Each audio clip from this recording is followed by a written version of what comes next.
Ready? Previously on Alan Wake. Ooh, I love this. Alice has been kidnapped. Alan, please help me. Alice? You'll do exactly what I say if you ever want to see your wife again. I can't tell anyone except my agent Barry. Damn it, Barry, they'll kill her. You're my best friend, and I'm worried that you're not right in the head. The ransom is a manuscript I supposedly wrote that's coming true before my eyes. It happened just the way it was on that page. So dark. I have found only a few scattered pages. I want the entire manuscript. The deadline is in 2 days. I found Mr. Wake's pages. Good girl. Episode 3. Rent. How the hell did she get her hands on the manuscript anyway? I don't know. She's resourceful. I told you were too hard on her. Listen, I found out all sorts of interesting stuff while I was digging around. Yeah. Mr. Wake, it's Sheriff Breaker. We have an FBI agent here, Agent Nightingale. FBI? He's anxious to see you. You'd better come to the station. Okay, I'll be right over, Sheriff. Let's make this quick, huh? Help you folks? Name's Randolph. I'm the manager. We're looking for Rose. Works as a waitress down at the diner. Rose, sure. Nice girl. Who wants to know? I'm Alan Wake. The writer, huh? I I'm heard looking on the for radio thermoses. you were visiting. Well, I'll show you her trailer. That Rose, she's a nice girl. Always pays her rent on time. As I was saying, Al, I found all sorts of weird stuff from the local newspaper's archives. This place is crazy. Disappearances, mysterious deaths, urban legends come true, and get this, most of this stuff takes place around Cauldron Lake. Well, you ain't wrong, mister. The Indians thought the lake was a doorway to the underworld. I'm the God-fearing type myself. I don't hold with that sort of thing. Yeah, okay. Anyway, there was an island there owned by a guy called Thomas Zane. Now, some of the articles I Zane? found about him make him out to be a famous writer, but I ran a bunch of searches, couldn't find a single thing he wrote. Zane was heavily into Zane. diving, so much so that the place came to be called Diver's Isle. But the volcano under the lake erupted in 1970, and Zane went down with the island. Ooh, shit.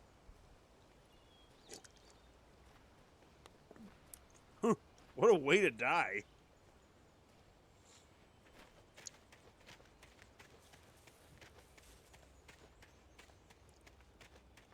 I'm gonna ask him, hey, have you seen any, like, pages blowing around in the breeze? Come on, mister. I'll take you to Rose's trailer.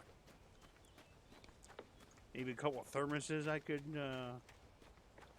borrow? Like that one there? Yeah, how about that? It was there in the morning, as if it had fallen from the sky. Ah, But it would take a tornado to lift something like that. We're damn lucky it didn't crush any of the trailers. I Just see that. follow me. It's not far.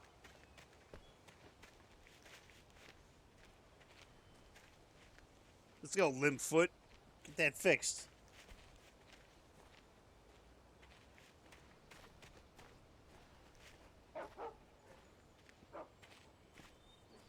He reminds me of the NPC at Ammunition in the earlier Grand Theft Auto games.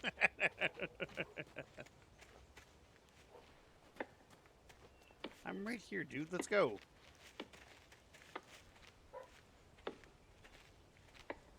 Somebody chopping wood? It gets better. A local girl, Barbara Jagger, drowned in Cauldron Lake just a week earlier. They were lovers. Sure, Jagger's a local spook story. The Scratching Hag. Comes for you in the dark. Childish stuff like that. Anyway, Al, I'm just getting to the best part. All of the articles about this stuff were written by Cynthia Weaver. I asked around, and she's that crazy bag lady you met. Oh, What, okay. the lamp lady? She can be a little loopy, but she's not homeless or anything. Yeah, anyway, she knew both Jagger and Zane before they both died, and she had some kind of a breakdown. Okay. Did you have to shoo the fucking crows away? Ooh, a tire swing. Let's hit it. Maybe their world will shake again. Oh, okay.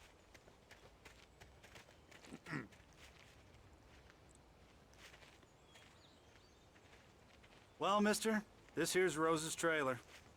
You mind me asking what you want with her? We're just here to talk to her, pal. Yeah, don't mind the camera crew.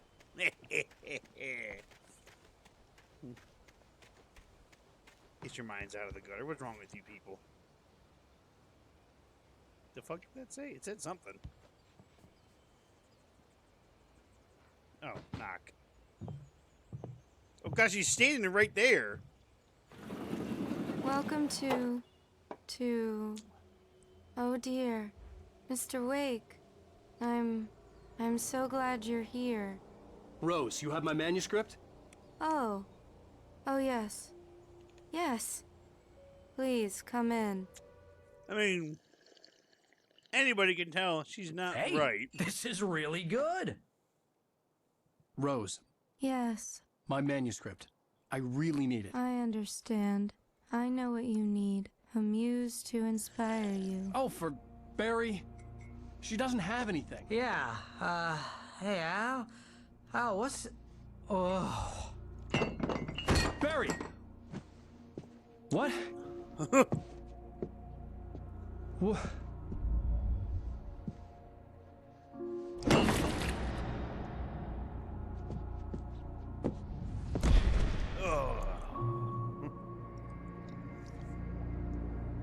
Can I top you off, buddy? It's coming for you, hiding in my barber's skin. I'm too weak to stop it. You must turn the lights on. I promised I'd come visit you and your lovely wife. You must finish what you started. Turn the lights on. I insist. You must turn the lights on. Turn the light on. It's me! Back to work, boy.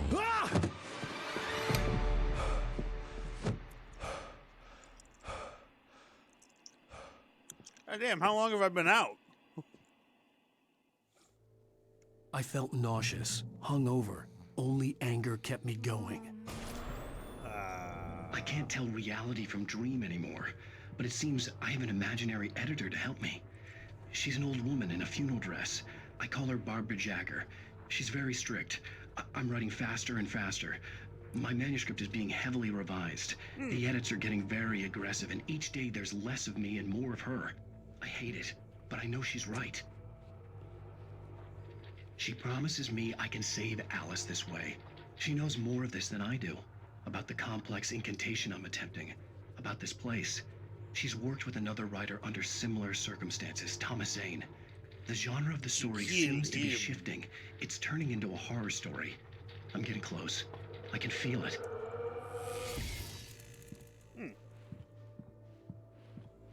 Rose took a day from me. I had less than 12 hours left to meet the kidnapper. Hello there. All I could do was get Barry into the car, work something out once I got on the road. Hey, Luna James. Thank you so much for the follow. I appreciate that. Oh, we just started, and we've been drugged. Welcome to the Oh Dear Diner. What can I get you today? Coffee? I couldn't work up much hate for Rose. Something had used her to get to me and left its mark. First refill is free. Poor Barry. Milk All right, and Barry, you sugar stay on here. the counter there. Would you like to hear today's specials? I'm gonna go out here and look for Thank you. pages and steal My gun thermoses. and flashlight were gone. I'd have to find a way to get Barry into the car as quickly as possible. There was no time to waste. Manuscript page. Alright, like last time I streamed, I'm gonna pick up multiple manuscript pages and then I'll read them all at once. Alright, so I gotta get to my car. Gotta somehow bring it back here and get Barry's unconscious ass into it. I'm playing on PC. Ooh, the radio. I just stepped outside to catch a breath of fresh air. Let me tell you, the weather's getting heavy. Nights like this make me especially glad I'm here talking to you and not home in bed. Once the weather takes a turn like this, I can't sleep at all. It's all tangled bed sheets and Indeed. dark thoughts, punctuated by the occasional plunge into nightmare. Is it just me? Well, perhaps it is. But I hope I can make the night a little bit easier to get through. Caller, you're on KBF FM. Walt Snyder. What's on your mind, Walt? I'm waiting to hear Alan Wake's voice on this radio while he's listening to it. Well, I can't sleep either, you know? I just been staring out the window here, trying to make sense of it all, but I ain't been drinking either, you know? I just... Well, you sound like a man with a problem, Walt. I had a, argument with Danny. That's basically just this is just a hobby. I'm not looking to, blow up or anything like that. That's just I'm real basic. Something like that, Walt. Like I don't have a lot of bells and whistles. Danny's my best friend, and they let me out on bail today. And now I'm just alone here at the window, waiting. Man, and there's something in the air tonight, man. I was just outside looking up at the sky above our broadcast tower thinking the same thing. What are you waiting for, Walt? I don't know. Something's gonna happen. I think I better go. Well, Walt, maybe... No, thanks, Pat. Well, good luck to you, Walt. Hang in there. Let's take a little break, folks. This weather's really something else, huh?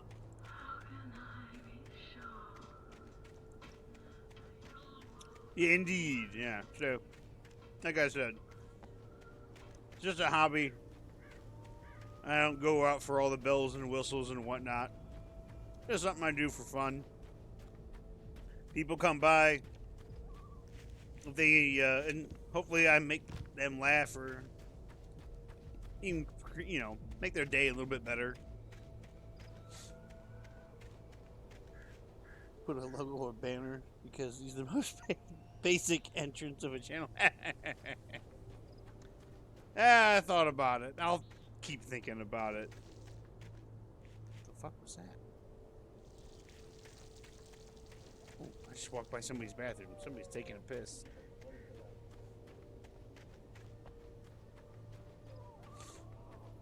I get what you mean. I should at least put something up. Oh, you're gonna get it now. God knows what you've done to that poor girl. What? This is Agent Nightingale, FBI! Get him up, Hemingway! You're under arrest. You move a muscle, I'll unload right in your goddamn face! Jesus Stay Christ! right where you are, Oh my God!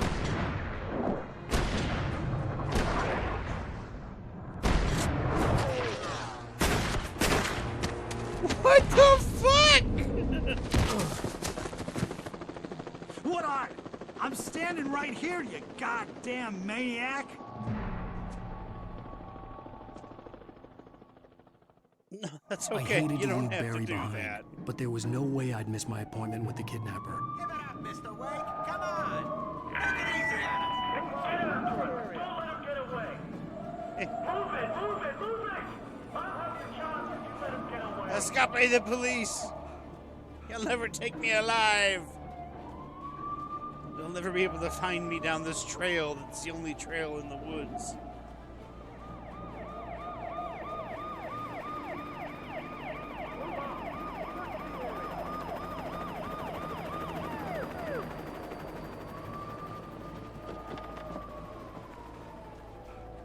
Stop running! We have the suspect in sight. No, you don't. Okay, men. Keep your eyes peeled. He's gonna try to make it through here. Oh, damn. Fan out! Wait! Oh, fucking A! Fucking FBI shoot first, ask questions later, apparently.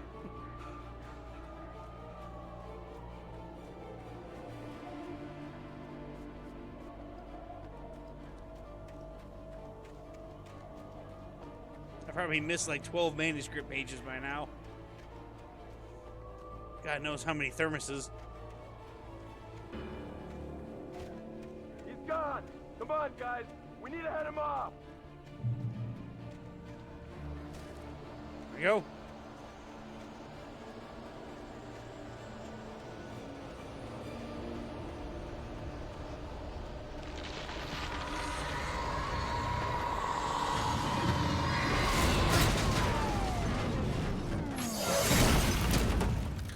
watch that turn, officer.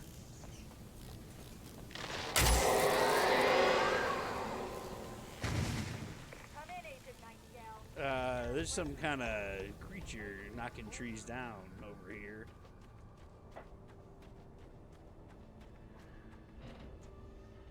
Entry page.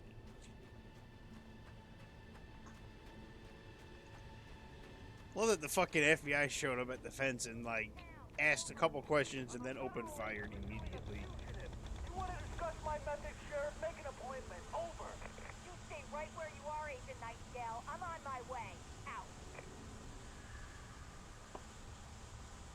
The suspect was last sighted running along the gorge that leads westward from the trailer park. All units are advised that the suspect may be armed. Approach with caution. I am not armed. I don't even have a flashlight. Wait, didn't I just get a checkpoint? Fucking flares. Search the area. You're never gonna catch me. Stay sharp. This way. Over here. Hey, who's there? Ooh!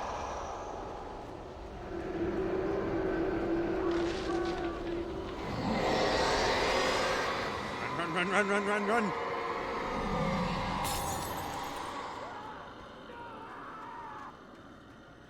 Something ate the cops. This horror was everywhere I went, circling me. The cops didn't stand a chance. They were after a writer, not a monster. Are you kidding? I mean, have you seen this guy? He wears a tweed jacket. Over. He's the guy we're chasing. If it's not him, who then? Bigfoot? Over. I don't know yet, but I'm not in the habit of jumping to conclusions. That tends to come back and bite you in the ass. Out. Yeah, I like how they're the FBI agent is blaming me for doing whatever is happening. Clearly, it's the fucking writer. Fucking A. Parkour. Oh. We're gonna have a helicopter boss fight like in Metal Gear Solid? I don't have a stinger! You on the ground. Oh, You're God. right there. Oh, There's nowhere to run. Freeze! fucking shot me! You motherfuckers! What the fuck was that? Did you see that? It looked like Master Hand.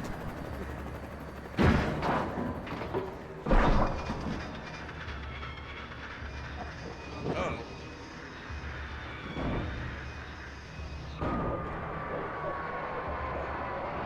I bet you they blame me. Oh!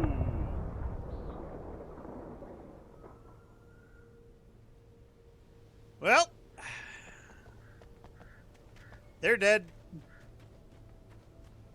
That's how you get away from the cops. Have some otherworldly entity destroy them for you.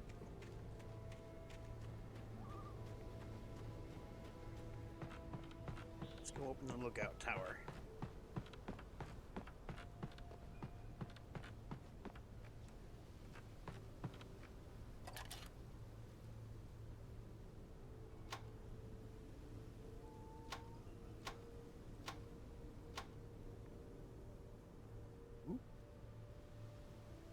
Is that the gas station?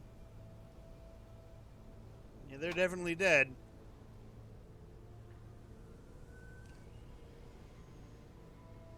I don't see any other flashlights running around. I lost them.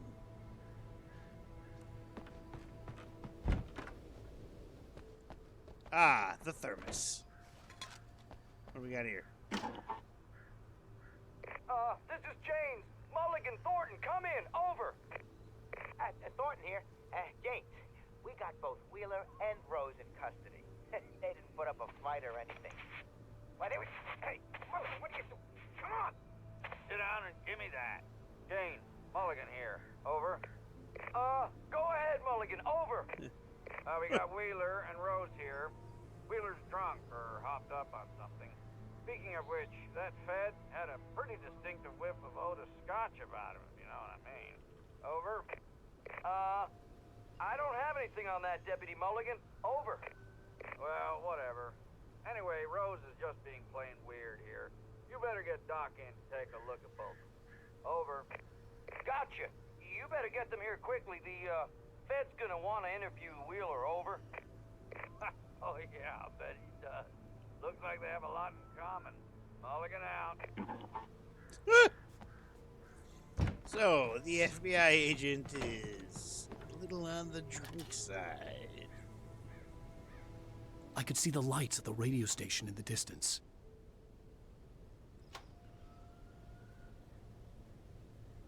Perhaps I could get there and not be eaten by Bigfoot. Or whatever that fucking entity was.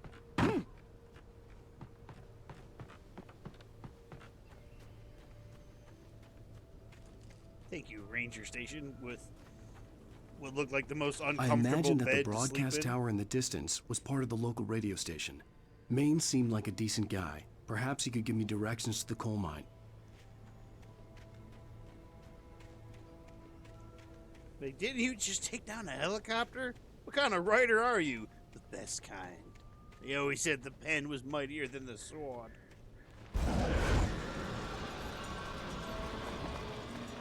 Let's not go. Unnatural shadows clung to the gate. The darkness that was after me was trying to stop me. I wouldn't get through without a light. Or a thermos. Which I happily found. I gotta start this bitch? Yeah!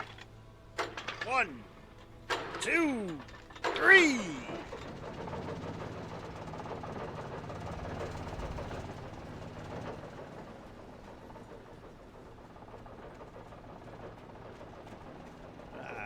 There's a lot of sparking in that wire, at least there was. The old generator conked out. I'd have to see if I could fix it and try again.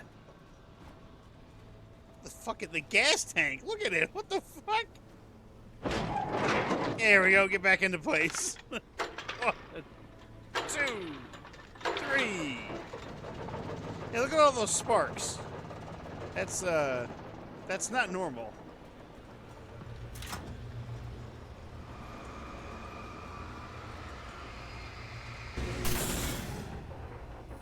Aha! The gate has been destroyed. Nobody's gonna stop me from getting to that radio station. I've got a playlist that'll blow your mind.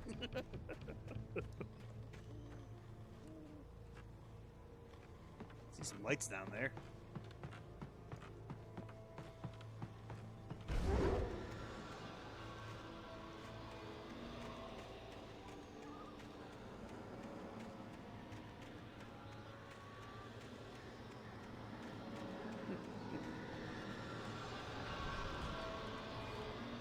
Hey, we got a flashlight.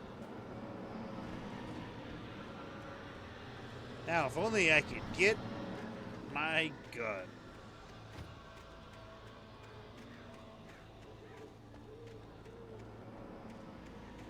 Or a gun. I mean, these woods are thick with fucking guns.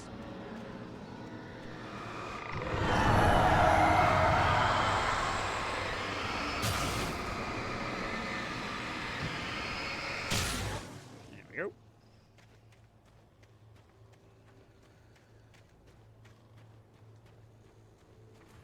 It took me a moment to recognize the flashbang grenades. They were an ideal weapon for my situation. Team 1, come in. Over. These cops had a fuck ton of flashbangs. Team 1, this is Sheriff Breaker. Report. Over. Team 2, come in. I need a report. Over. I think everybody's Come on, dead. guys, talk to me. Come in, please. Over. Everybody's dead. And I took all the flashbangs. Why does it sound like somebody's snoring?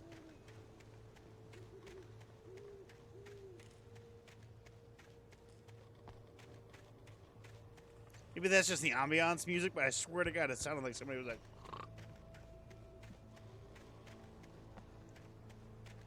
It's like somebody's got sleep apnea.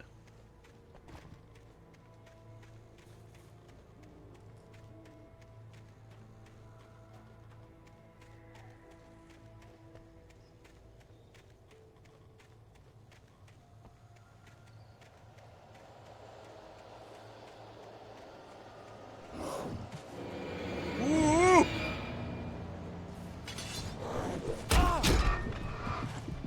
Flash out! Woo!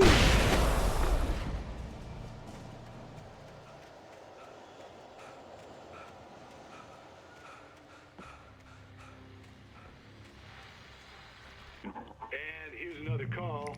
You're on KBFFM with Pat Maine. Shit, how many flashbangs can I carry? God damn. What's on your mind, Milt? Well, I live near the trailer park, Pat, and there's a big ruckus going on over there. Well, that's just up the road from me, too. What's going on, do you know? I heard some shouting, some shooting. Police cars there, lots of sirens, a helicopter buzzing around, and I think I heard some gunshots. Gunshots? I also think they may have shot Randolph because I was kind of hiding behind him when the FBI agent started shooting. No, it was maybe 10, 15 minutes ago. It sounds serious, Pat. I'm telling you, it don't sound like no party. Well, I'm certainly going to give the station a call, Milt. Okay. You'll hear it here as soon as I hear from them. Okay, thanks. Fucking small town radios, man. Ooh, a manuscript page.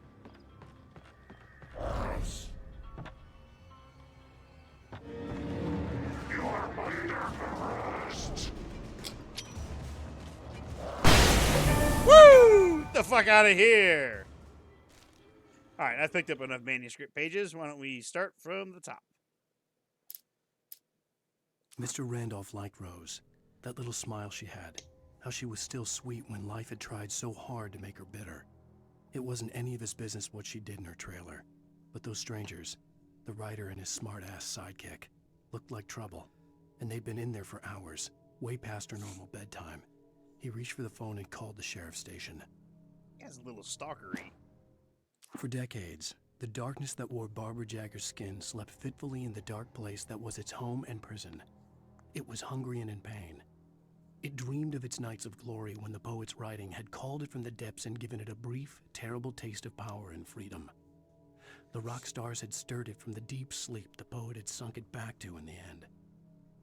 When it sensed the writer on the ferry, it opened its eyes. Rose didn't know how the strange old lady got in her trailer, and she looked wrong somehow. The woman showed her teeth in an approximation of a smile and traced a finger down Rose's cheek. "Pretty girl," she said. Rose felt as if she was falling asleep, but her knees didn't buckle. The crone spoke in a whisper, her words ice cold and dark in Rose's ear. Touched by the dark presence, Rose was lost in a dreamland where everything was drawn in black and gray crayons. The old lady had promised her that all her wishes would come true. She would be Alan Wake's muse. She was smiling so hard it hurt her face. She crushed a bottle full of sleeping pills into the coffee. Deep down inside, she was screaming in terror.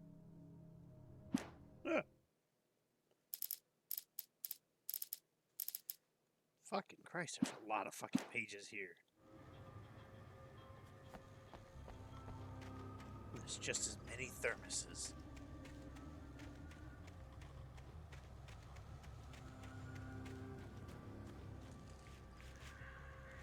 Well, there's no climbing that.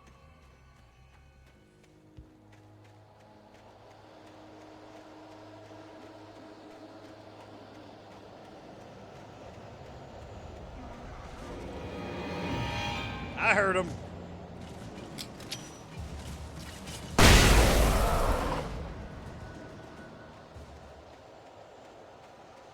You know, constantly throwing flashbangs isn't going to be good for Mr. Wake's ears either. Or his sight.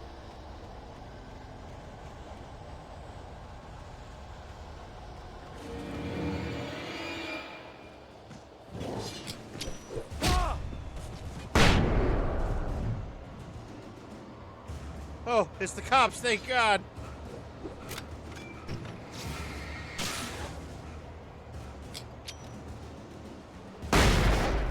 I wish I would have thrown that maybe a little bit farther.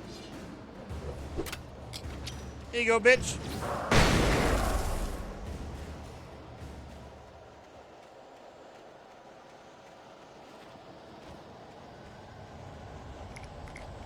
God damn, they brought a lot of flashbangs. I'm just one writer. Do you really need to bring all this shit for me?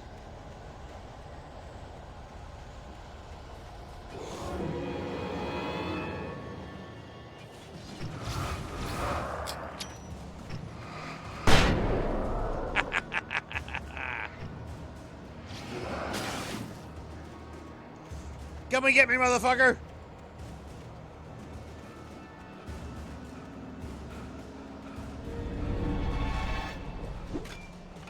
You missed, you limp noodle! Flash out!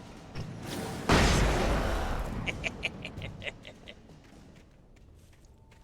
hate that camera angle.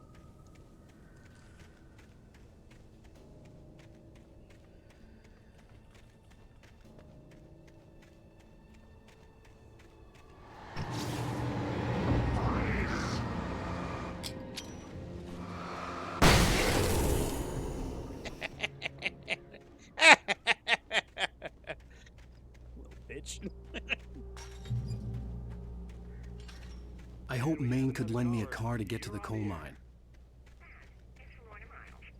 Oh, hello, Lorna. What do you have for us? Well, I just don't see why the cops bother with the trailer park. What do you mean? Of course you're going to have trouble in a place like that. I mean, what do you expect? The sheriff should be helping us normal citizens instead of wasting resources on those people. Jesus Christ, lady. Let the trash sort themselves out. I'm sorry, but my granddaddy settled in Bright Falls in 1911.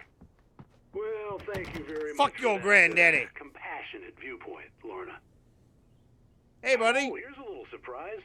The famous writer Alan Wake just walked in, folks. I'm going to see if I can talk him into an interview. Come on in, Mr. Wake. Oh, I'm so glad you could find the time to do this, Mr. Wake. Nowhere to run now, Dan Brown. You back away from me. Don't hurt it. Whoa. Everyone calm down. Put the gun down. We're all friends here, right? Cool your jets, Nightingale. We got him. Jesus fucking What the hell's Christ. the matter with you? There's a civilian in there. I've been drinking. Damn, fuck this FBI agent. He's okay. See? I'll get you yet, even if it kills me. You hear me? He's got a little slur in his speech. Did you hear that? I had fallen off so many cliffs it was ridiculous. That's what you get for naming a book The Sudden Stop. It was probably good I hadn't had the chance to tell Maine where I was going. I'd have to lose the cops and find my own way to the mine. I'm gonna have to throw some flashbangs at the cops.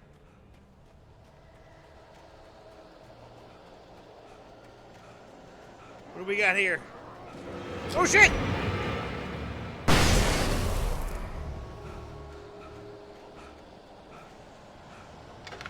One, 2, 3.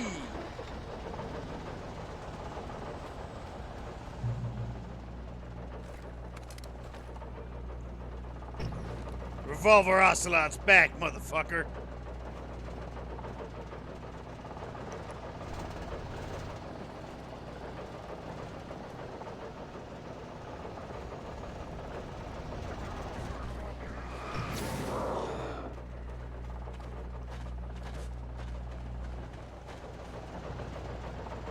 Fuck.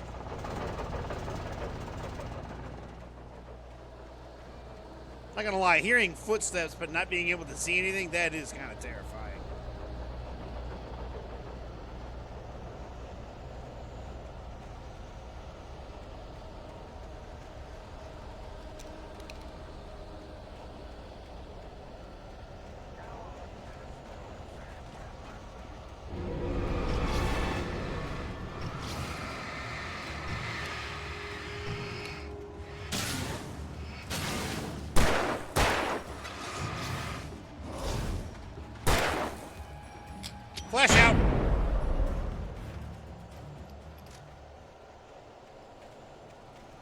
mother beaches. Is there anything up top?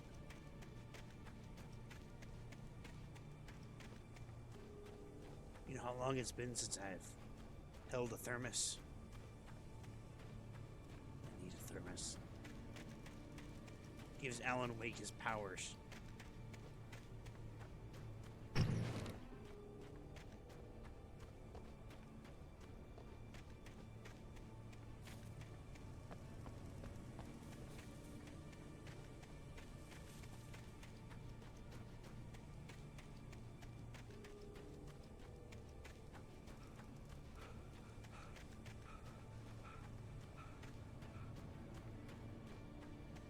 What the fuck? Just climbing back up to the top of the goddamn mountain.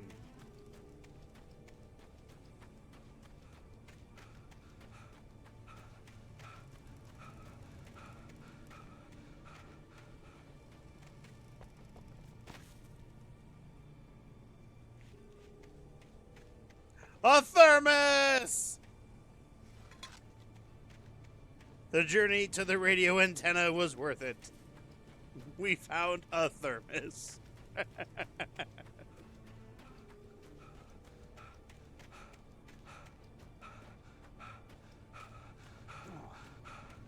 Ooh, this tweed jacket. It's weighing me down.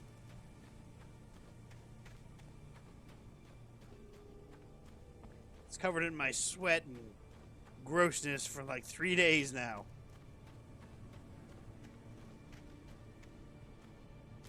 Alright. I fucking come up all the way up here just for that shit.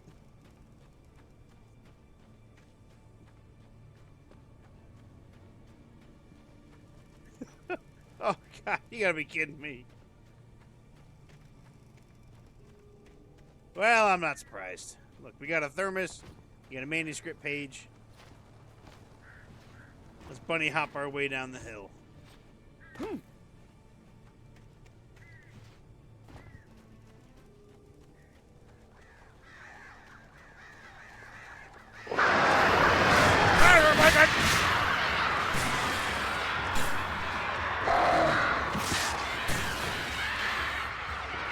My manuscript page, you can't have it.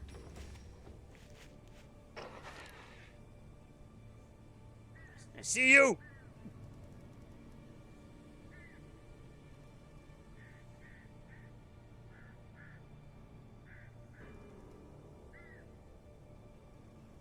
Yeah, you stay up there.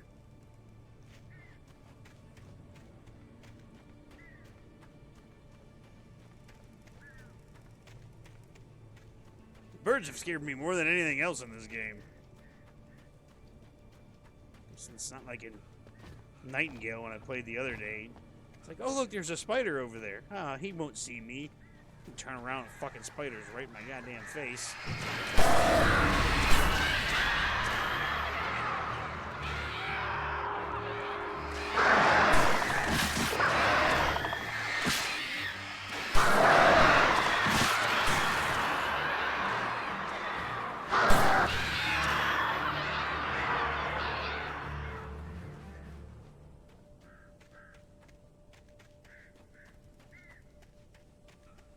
Crows.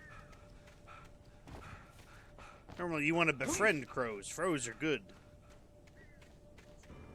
They're good birds.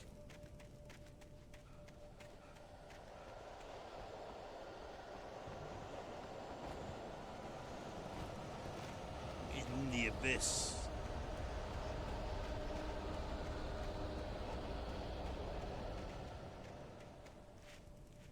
You're in the abyss. That's when shadows come to life.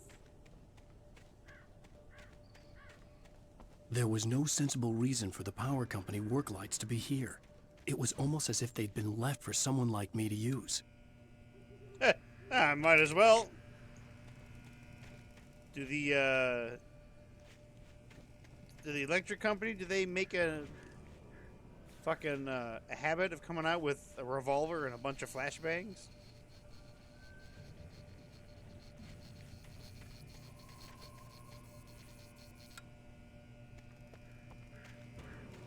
Ooh. The darkness controls the Taken. I fucking figured that part out.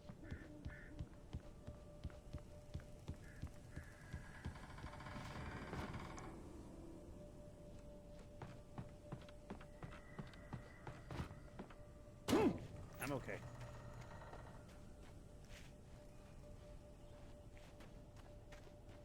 Oh! It's a manuscript page. This portion of Alan Wake is brought to you by Slenderman. Find all 8 pages. And even if you find all 8 pages, you still die. Slenderman. The game that fucks you even if you win.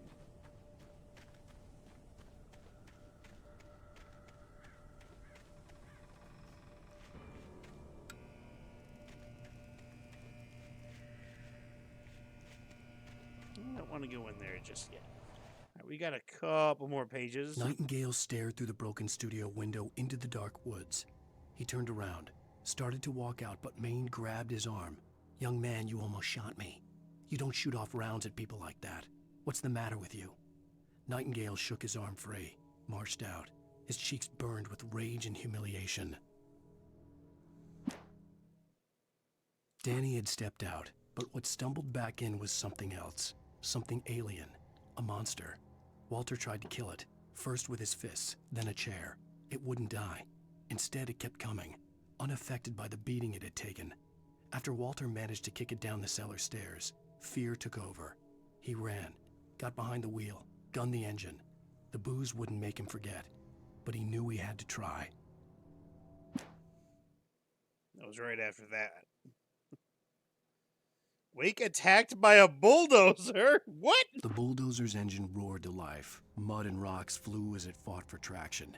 It crashed through the concrete wall and landed heavily in the yard. If it were an animal, it would have shaken its head after the impact, fixed its eyes on me, and charged. Of course, it had no head, nor eyes. Shadows crawled on its form, twisting it into a monster. Then, it came for me.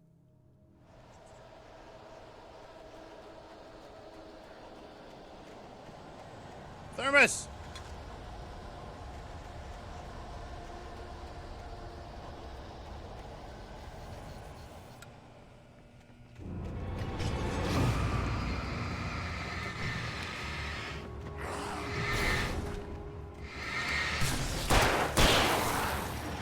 That guy's part of the Russian mob.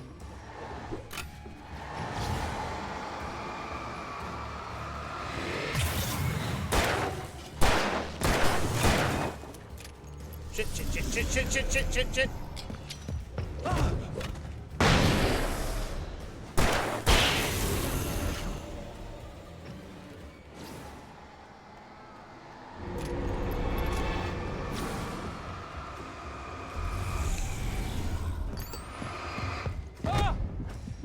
Oh my god, I'm almost dead.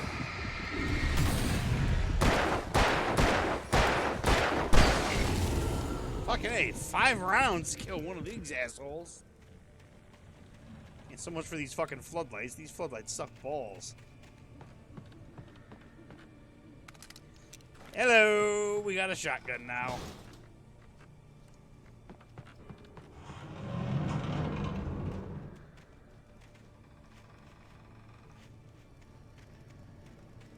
Alright, I think we've fucked around here long enough.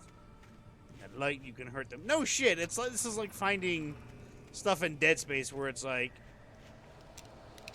hold on,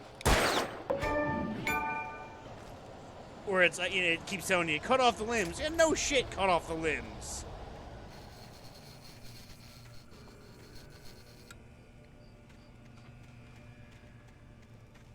Whoop.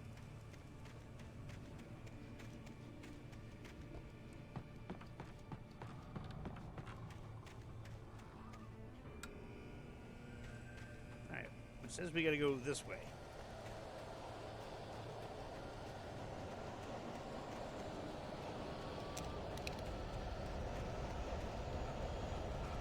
Got 2 flashbangs left. Ooh.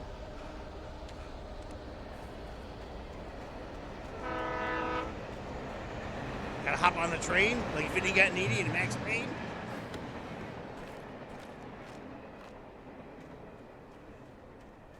I got a fuck ton of ammo now.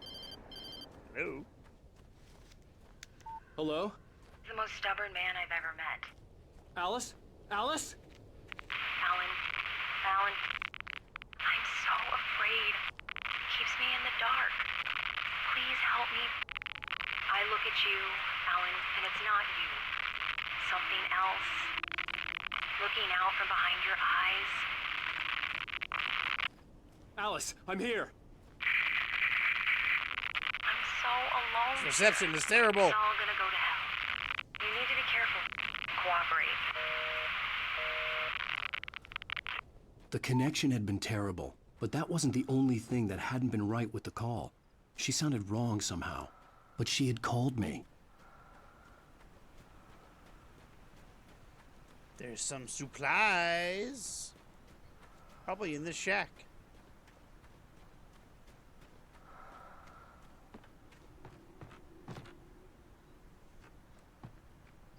Hell yeah. Revolver ammo. Some shotguns. Not shotguns. Hey, we got the grenade launcher.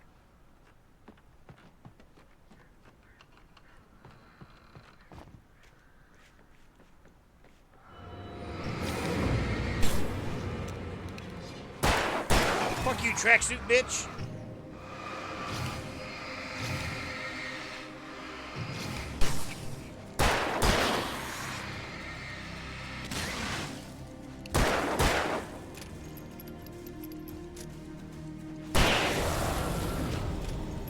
That's right. They call me Alan Wake Revolver Ocelot.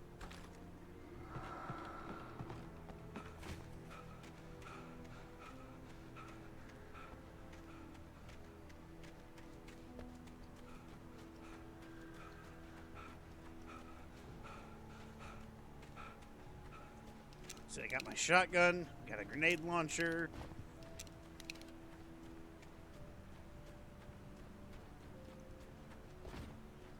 I could see a railway bridge up ahead and a warehouse of some sort on the opposite shore. I hoped I could find a car from there.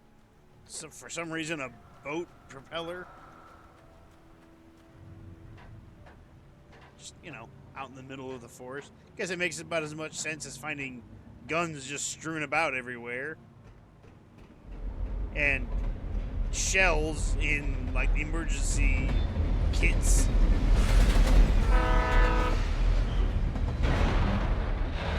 How dare you?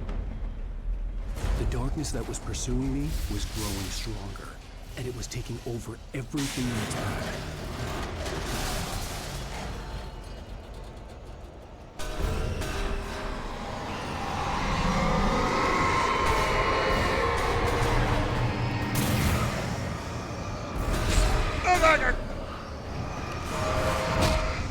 It hit me?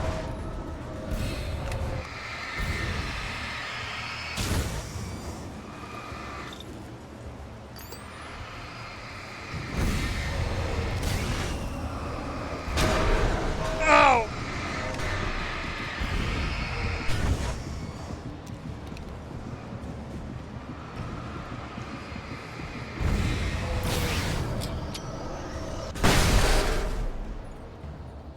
Alright, that works. I got hit with girders. Fuck. Alan's a tough son of a bitch, I can tell you that much.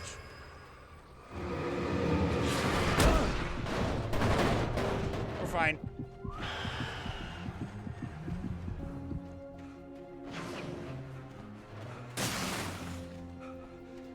Hooah.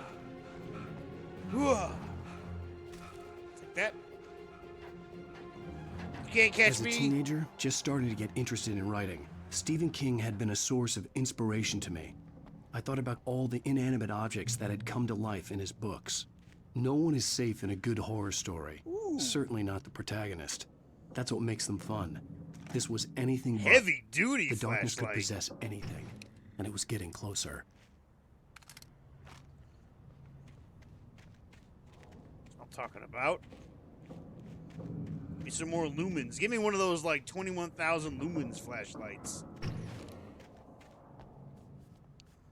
It's a... You think it'll explode if I shoot it?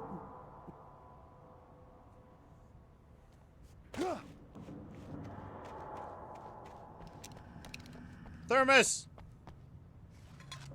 Thermos before everything else. Even saving someone else. Help me, Alan. Only you can save me. Yeah, I bet I could, but I gotta get this thermos. In case of emergency, here's some batteries, some shotgun shells, and some revolver ammo. Because you know.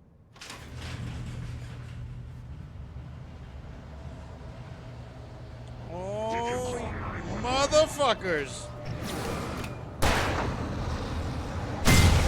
Oh, that did work.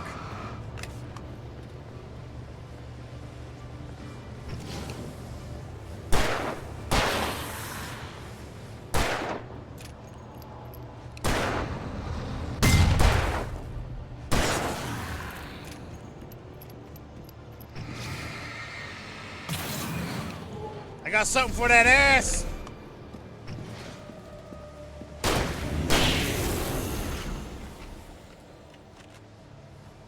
Anybody else want a piece of me? Got me a heavy-duty flashlight now. Mag light.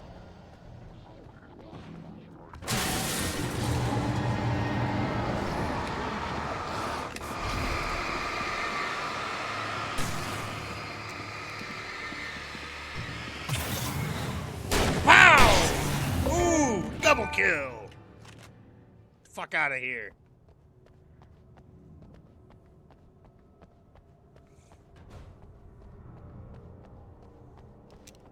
Ooh, ooh. Always check under the stairs. Oh, ain't nothing. What the? The night you can hurt them. Thanks for the update. I haven't figured that out already.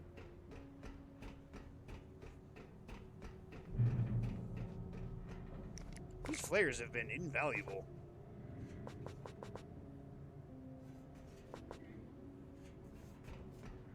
Oh. We take the facts of our existence for granted, unaware that they are merely a thin veneer. All right, let's watch a weird episode of this Twilight Zone covering episode. the vast cosmos of madness and horror. All too often, the stars are right. In Night Springs. Tonight's episode, a family occasion.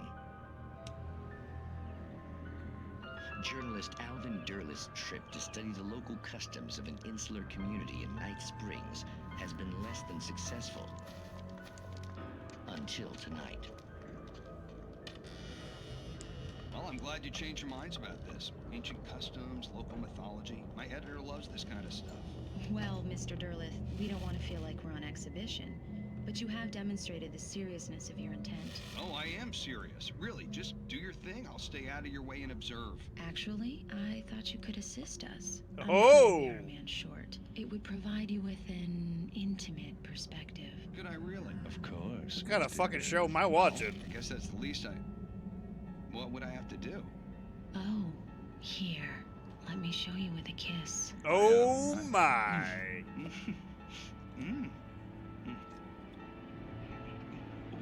What did you...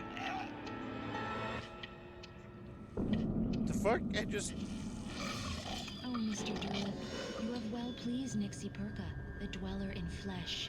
What the fuck? 1,000 young, and all shall be glory.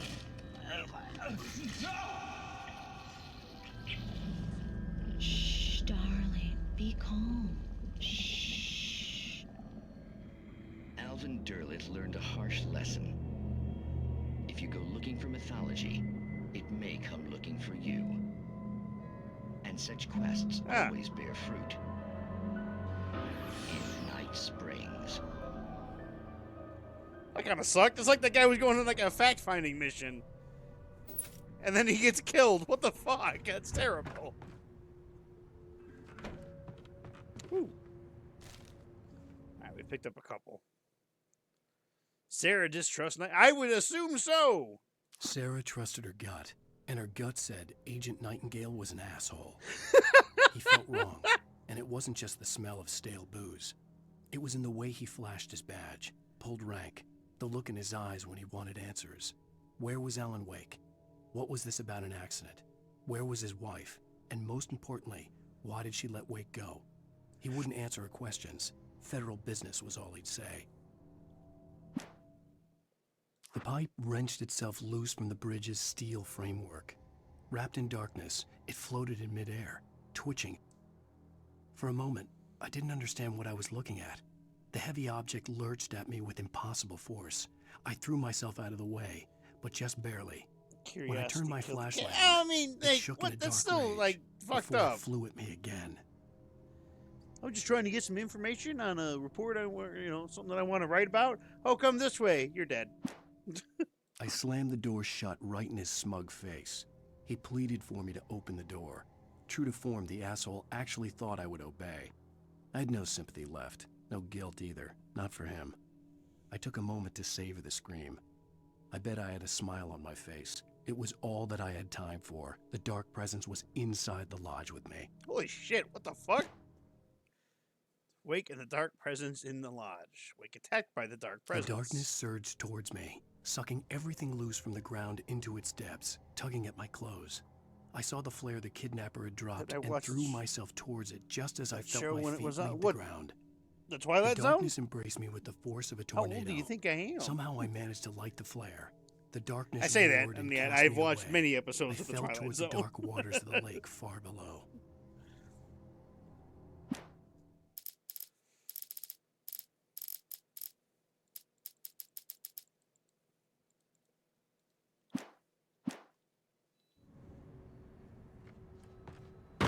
Oh, Jesus Christ, what the fuck? OSHA is not going to be happy about that. I'm going to write an angry letter. My name is Alan Wake. And I was going down the stairs, and they gave out on me. 0 out of 5 stars, would not stare again.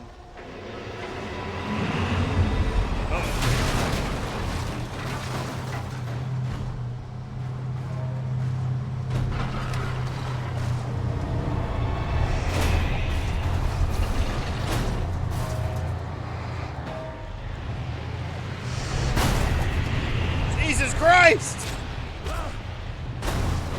Flash out!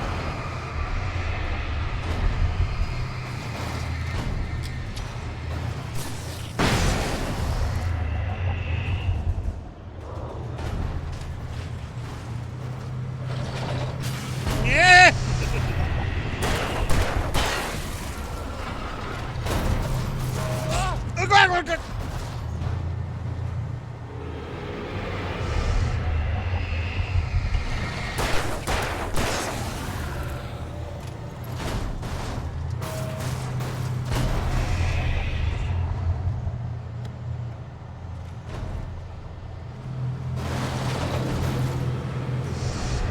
See that expert dodge? Hooah!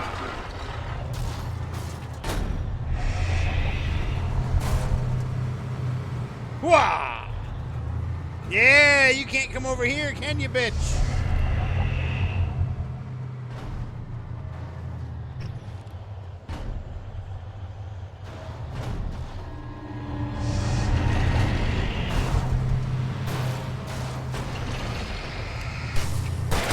Oh, good.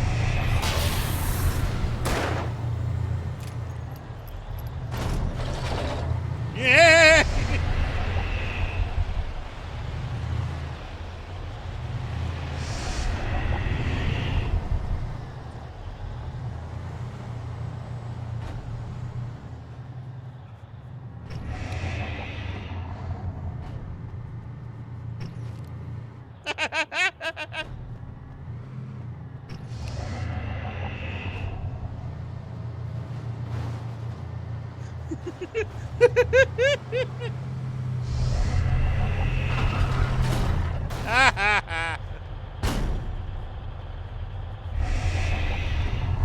You can't get through here.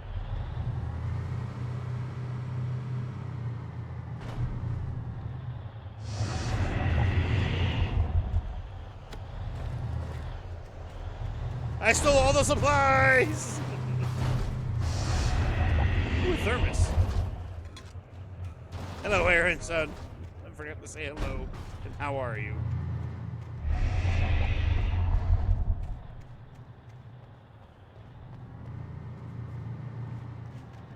We're gonna have a chase sequence. Hopefully it's not like the Batmobile and the fucking bulldozer. And Arkham Knight. That, oh, I fucking hate that. Not the bulldozer,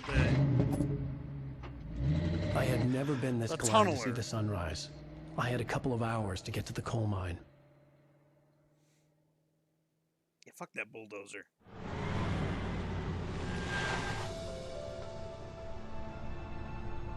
I guess he's lucky that the keys coal were just mine wasn't far inside the now. fucking cab.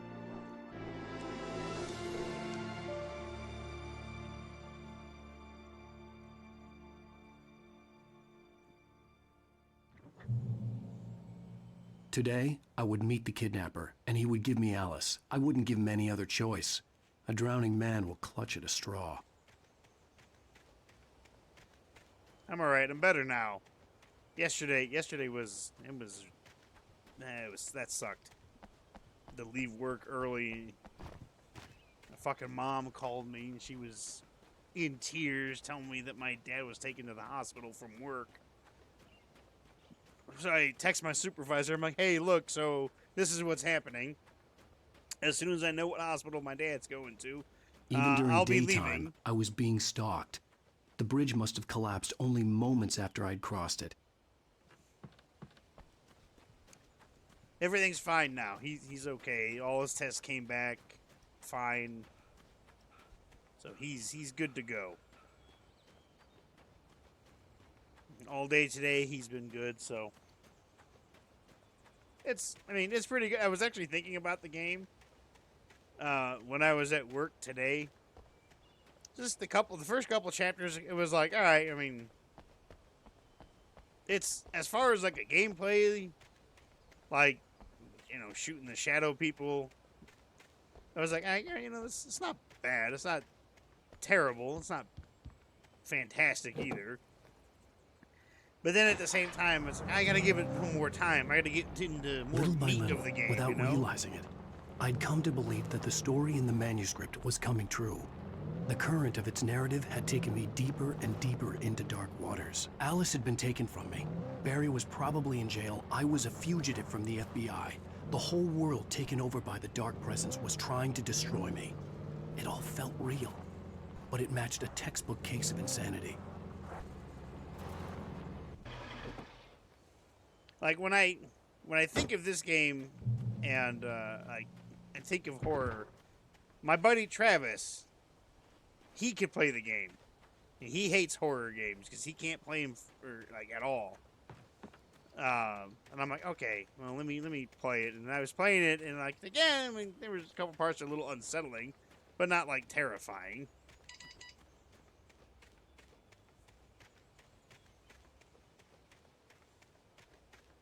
But like I said, I have to reserve my judgment for when I finish the game.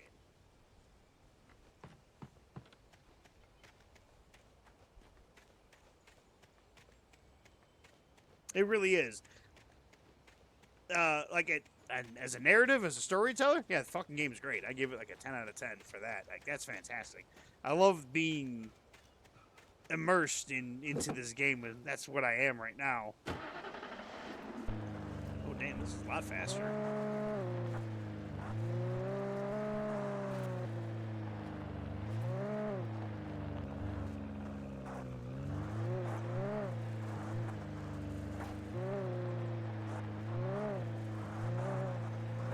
You know what I have to try when I get on top of the bridge now? I gotta try and drive off and make it to the other side. I also have to see if there's a thermos down here. One thing I don't like is the fact that my weapons and everything disappear. Like between almost like cutscenes and stuff. I don't like having to find the revolver again. having to find a flashlight. Bitch, I had all that on me at night. What the fuck happened? The sun come up and he just goes, well, I don't need these anymore, and just tosses them out the window. Everything's all better now.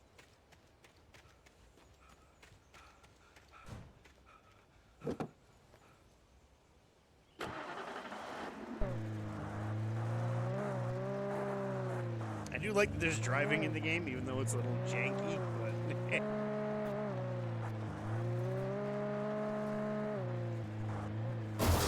like that.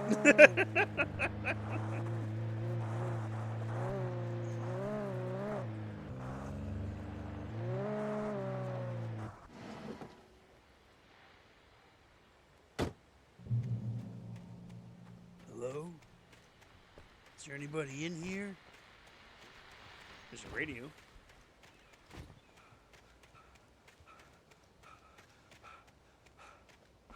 I just need to see if there was like a manuscript page or something over here. Perhaps a thermos. I could totally make that. I could totally make that in the Jeep. Get some speed built up. Or it's gonna end like in the movie Cabin in the Woods. This is Pat Main, and you're listening to KBF FM. Folks, I want to apologize for kind of abandoning you to that looping music track last night, but I was detained. You see, I encountered a big shot G-man with an itchy trigger finger who could use a lesson in manners and a boot in the ass. Not necessarily in that order either. Now, folks, I know I'm not being very informative here, and I apologize for that. I really should just keep quiet, but I'm just so peeved right now. Because some people just shouldn't be carrying badges. I'm just glad that our Sheriff Breaker was there to straighten things out. And if someone I met last night is listening, let me just say, I'm sorry if my mouth got you in trouble. I'm pretty sure you're not the bad guy here. Godspeed, son. I hope you know what you're doing. Now, on a lighter note, I'll be talking to Dr. Nelson all morning. But first, little music. But first, here's the latest from Katy Perry. That's not gonna happen. Let's do it. Yeah, Duke Boys. Oh, the Duke Boys would not be proud.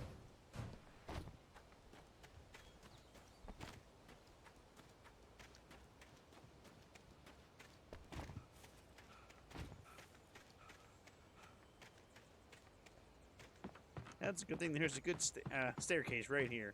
And another car for me to take. And don't worry, I was not going to start singing Katy Perry songs. So.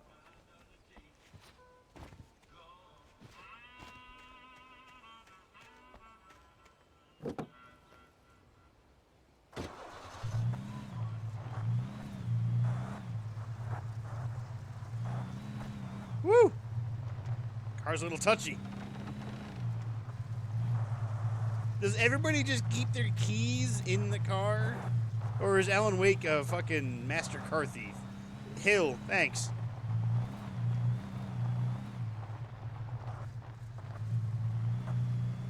Here comes the sun, doo-doo-doo-doo.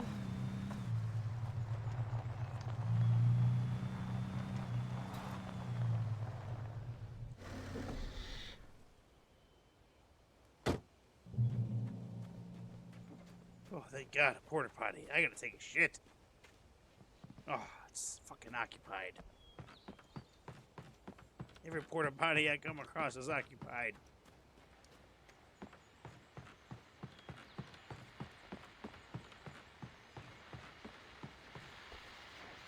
Welcome back to KBF FM. Hope you enjoyed that tune. Now, Doc, you were talking about life and finding that special someone, that soulmate. Well, you were talking about that. I was saying I don't buy it. Well, see, to me, that's strange, because I always pegged you as a hopeless romantic. You got me there, Pat. But I think love's where you look for. That's the guy that Alan punched in the face. Hello, Mr. Wake. I would like to talk to you. Ah! Alan had a question for me. He said, what did the five fingers say to the face? Pow!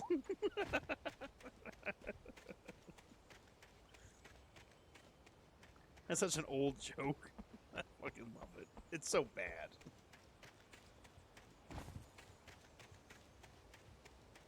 Alright, we're switching cars again.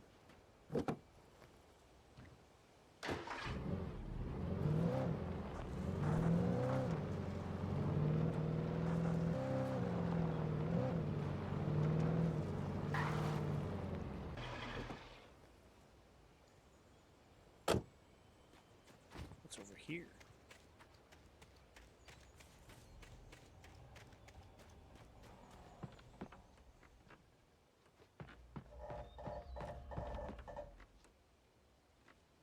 Sounds like this place is being held up by wishes and bubblegum.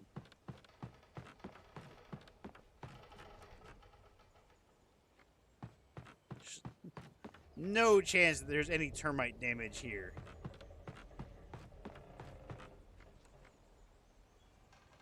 Alan, keep going up the fucking stairs.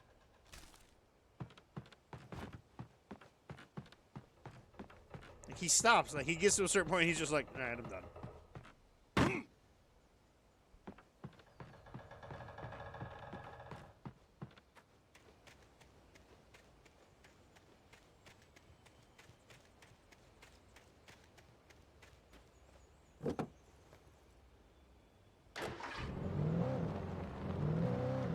Going back to what I was saying about Alan being a master car thief. In his youth, he was a bit of a hooligan. Breaking in the cars, stealing radios, selling them on the side. Visitor parking. Well, I am a visitor. I was early. I was supposed to meet the kidnapper at noon in the main building. The coal mine was quiet. It was a museum now. For whatever reason, I thought that was a life preserver. I was like, why is there a life preserver in here? Welcome to wow, welcome. Holy fuck, where was my brain? While lucrative at first, the mining steadily declined in the 20th century. The seams were rich but hard to get at, and the volcanic activity in the area made the mine shafts particularly dangerous.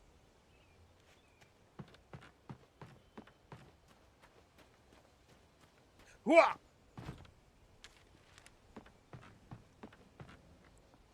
In 1970, a volcanic eruption below Cauldron Lake, while relatively minor, caused most of the deep mining tunnels to collapse or flood. 32 miners lost their lives in the calamity, and all mining around Bright Falls came to a final stop. Now many of the remaining buildings are protected as historical landmarks. Tombstones. Oh. While there were some earlier residents in the area, the true geniuses of the town of Bright Falls came with the founding of the Bright Falls Mining Company and the opening of the Bright Falls coal mine in 1878.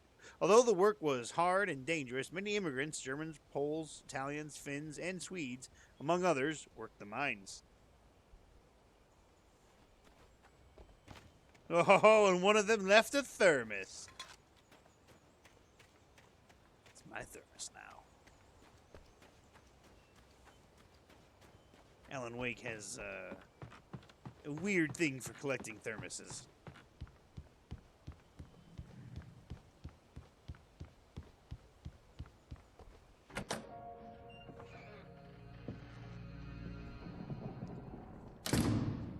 I didn't want to go outside.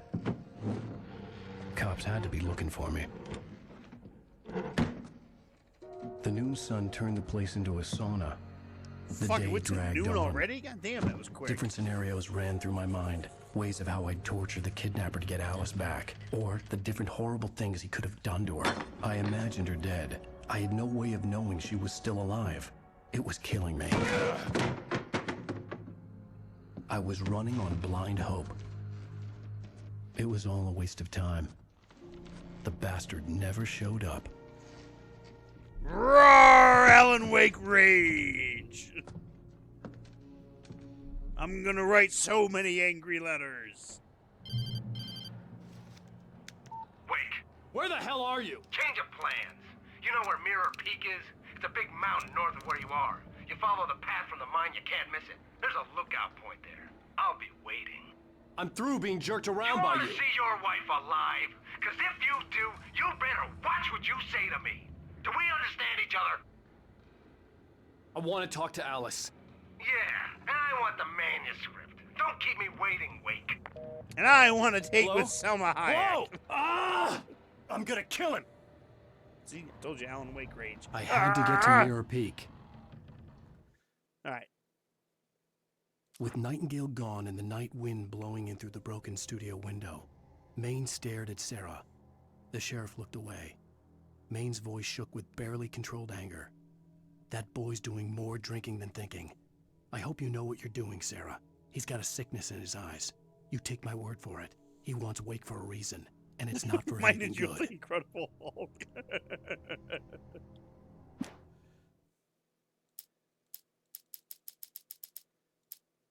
For Mott, spying on the writer on the ferry had been a disappointment. His boss had made Wake out to be something special, but Mott hadn't been impressed. He'd gotten a good long look at the wife, though, and he liked what he saw. Mott had fantasized about goading Wake into a fight, but it hadn't happened.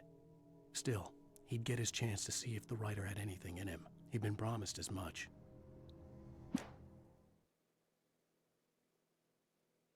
For Mott, spying on the writer on the...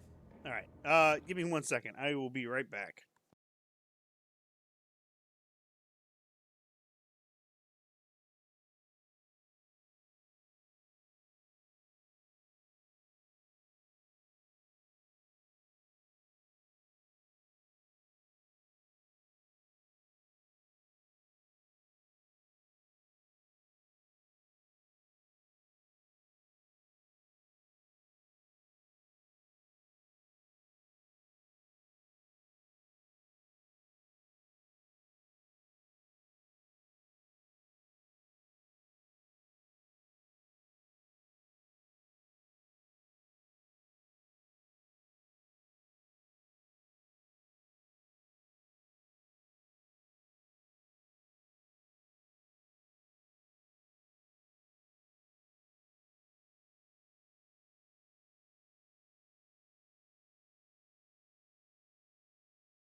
Okay, I'm back.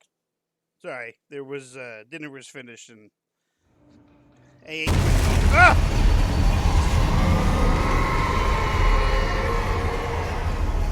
the door's locked. It was close, maybe closer than ever before.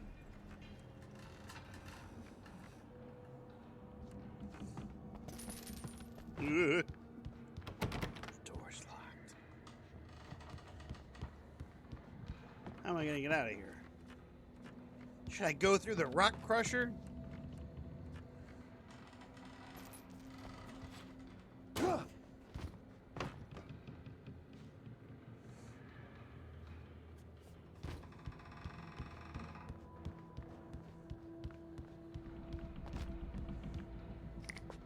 they didn't even try to hide this thermos. Thank you, thank you. It's good to be back.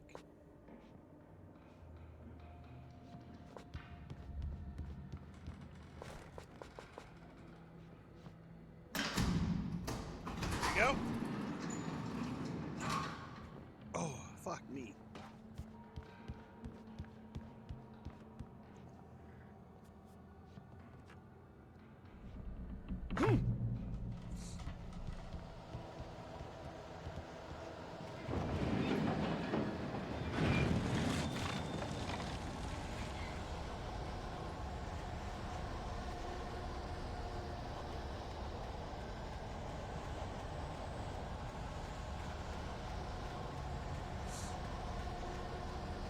I like that it looks like the time is fast forwarding.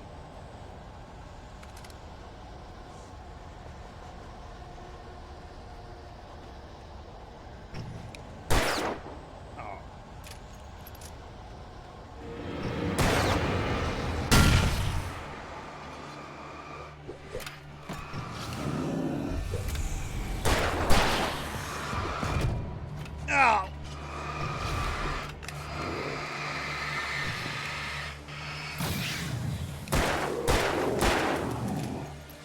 Reload, reload.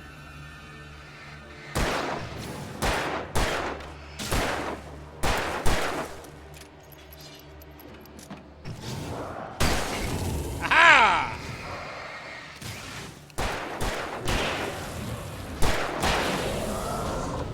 You can't stop me. I'm Revolver Ocelot.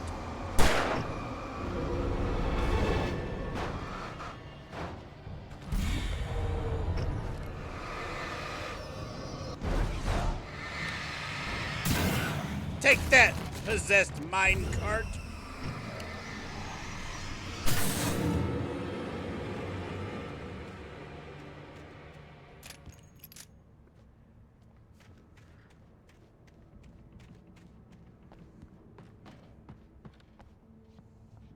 Flashbang, flashbang.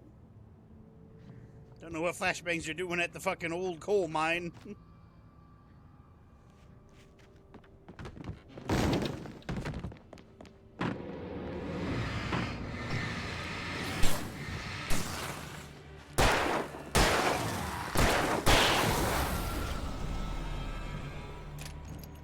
Reload, reload.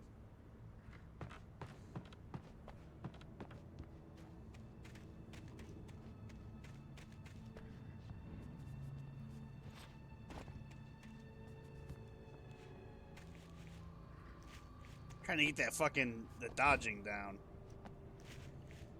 Like you have to hit shift and then hit the button, and it's weird. Even then, it's I don't know. The dodging in this game it's terrible. Not gonna sugarcoat it. It's fucking terrible.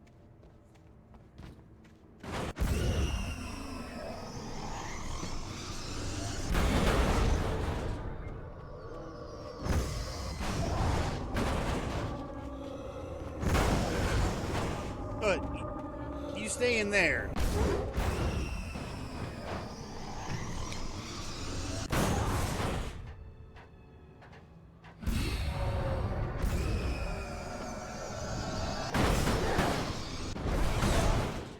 I don't want to fucking go in there.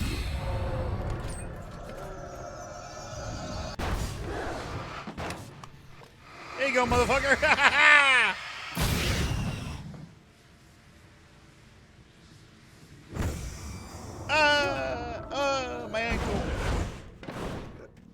excuse me.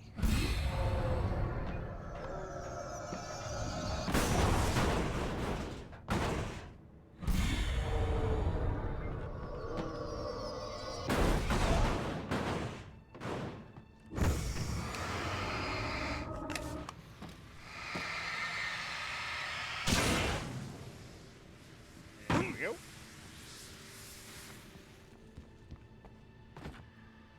Fucking fighting machinery and buildings now.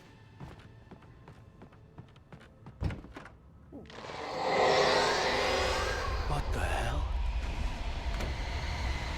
It's a tornado!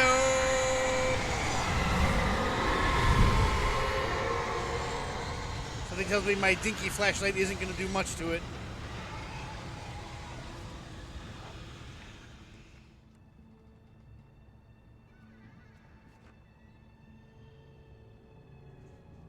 I heard the audible sound of a creepy door opening. You know that? You know what I'm talking about. Oh, The only way to reach the hillside ahead was to go through the building. I had to find a way to avoid electrocution. so I stole a Jeep.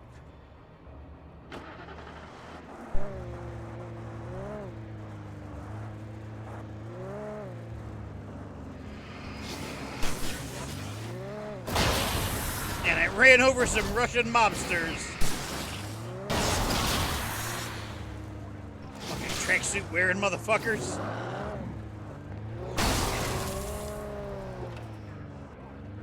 Ooh, it baby turns on a dime.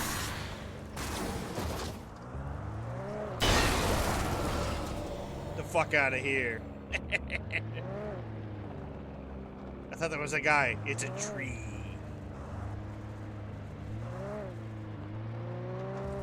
It's a shrub.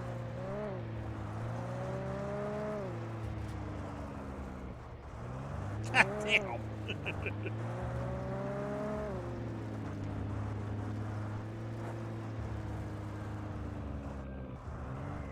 Alright, here we go.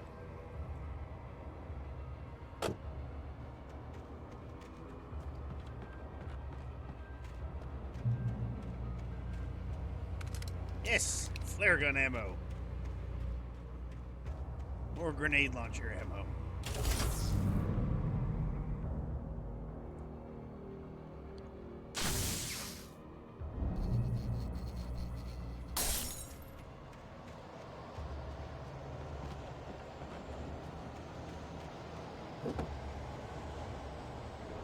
Oh God!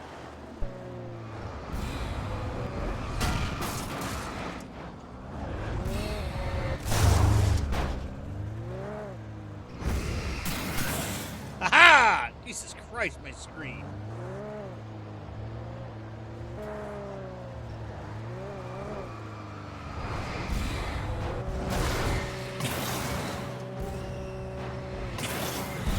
Woo! Ah!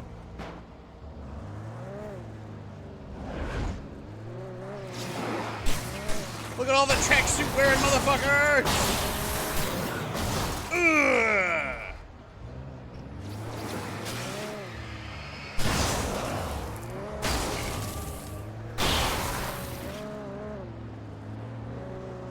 I don't know where that possessed thing went, but it's gone. It like went to the fucking moon.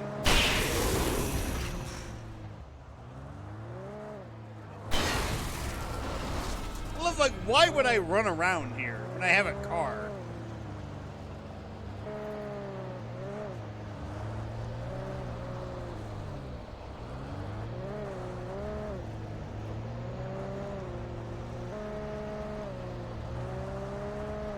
Yeah, it's nice you put all these explosive barrels and shit around, but fuck that. That's hard mode. I'm here to make stuff easy on myself.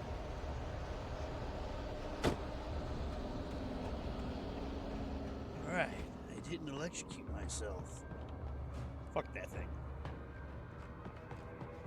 Banister's broken. Fucking OSHA's gonna have a fit. Hello? Is there anyone here? Oh, let's equip the pistol, not my fucking grenade launcher.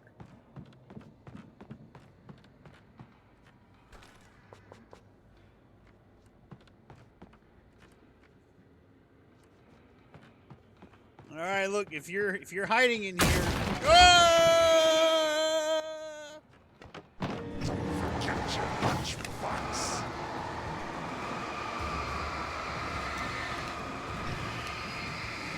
hey, come on out, bitch!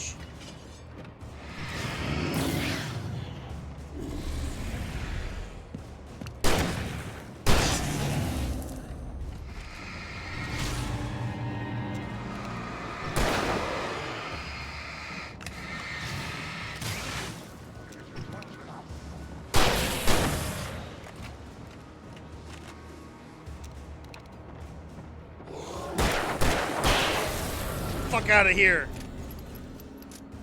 You know who I am? I'm Alan fucking Wake. I come to small towns like this and fuck everybody up. Then I write about it. I'm actually a mass murderer. Make up stories about what happened in the small town. This one I'll call The Darkness Cave. I don't know why I'm sounding like Batman, but... just some regular old explosives.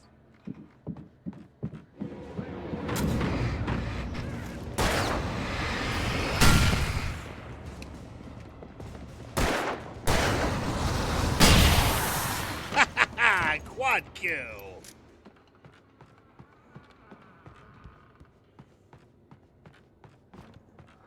Trust no one in the dark. I don't trust anybody in the light either, so you gotta worry about that.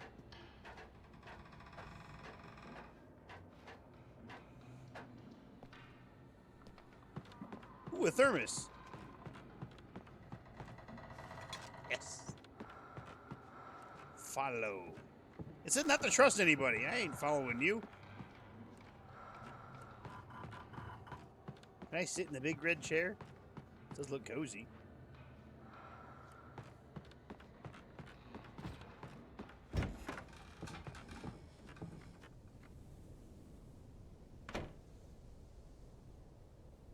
It's eerily quiet out here.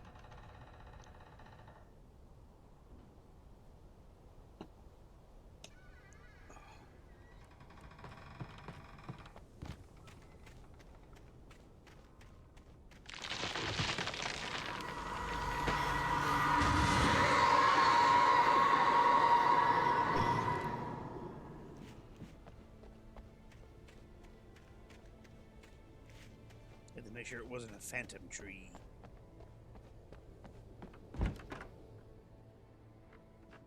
Ooh, more bullets. I'll take that. The amount of batteries that this game gives me, it must think I'm like fucking doing this like all the time, just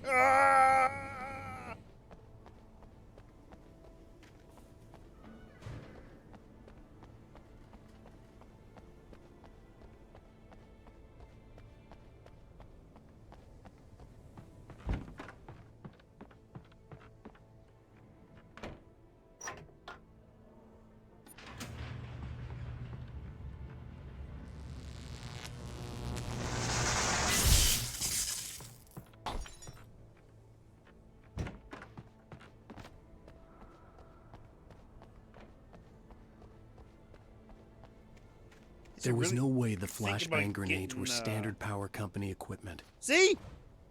Even he's like, yeah, this isn't right. But they should really get like an electrician to come out here and take a look at this. Like everything seems to be sparking and light bulbs are exploding. Like, I'm thinking the electric company has maybe sabotaging all this stuff. Ooh, goo! Ooh. It's either goo or that's oil.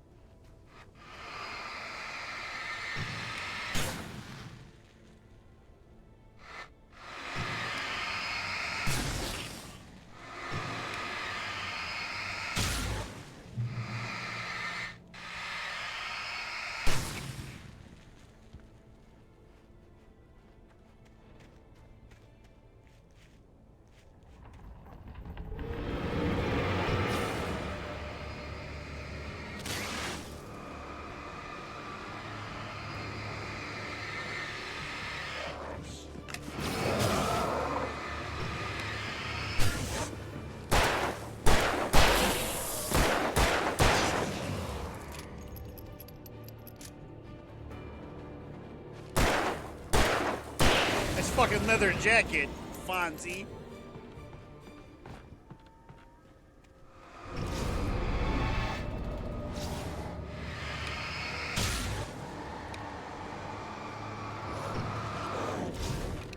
Flash out.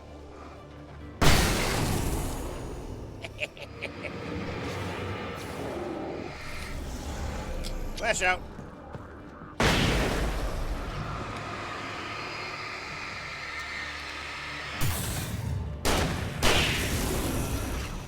Take that shotgun.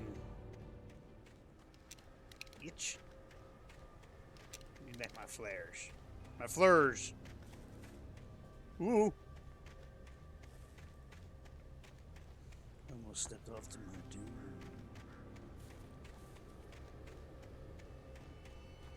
The amount of Doom stuff I've seen on fucking TikTok lately when I'm in between flights at work, it makes me want to play Doom 2016 again.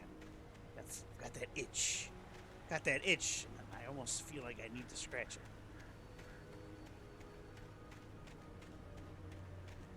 But I've played through that game like 4 times.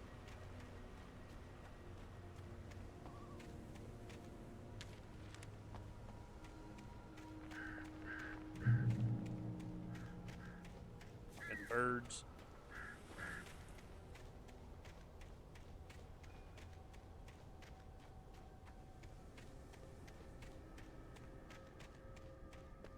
I am still happy that I managed to beat fucking Doom Eternal on Nightmare.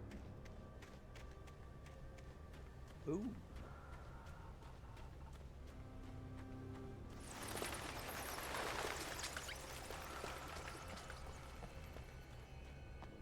Trust no one in the dark. Hey-oh! Hell yeah!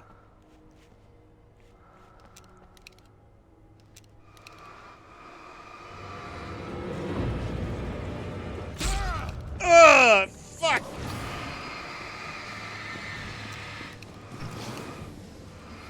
Yeah, you stay the fuck back.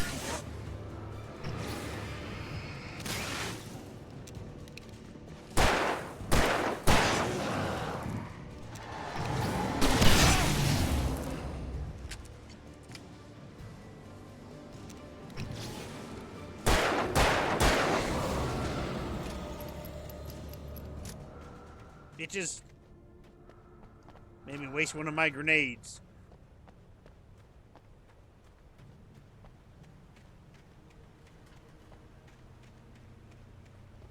It's okay. So I'm looking for thermoses. Is it thermoses? Or is it a weird word for where plural you put an I on the end? Is it thermi?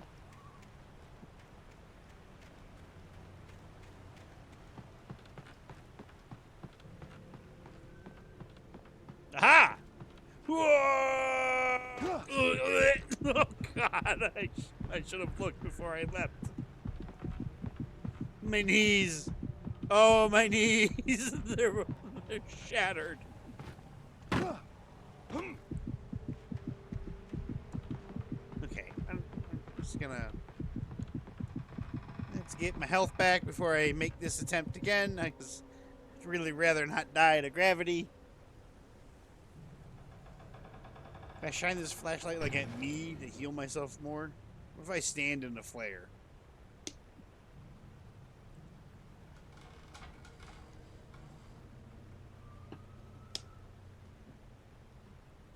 I can't afford to fall all the way down again. So if I do that, Alan's gonna go, oh! And to be honest, this is pretty high up, so...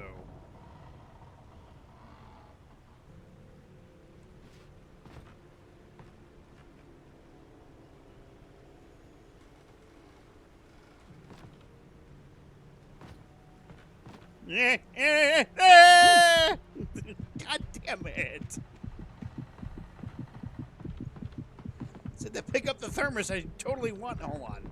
I'm going to stand in this light and it's going to heal me up real quick.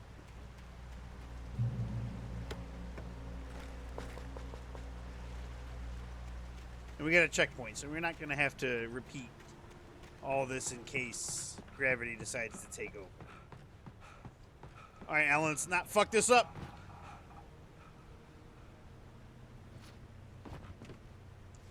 Yeah! Got the thermos.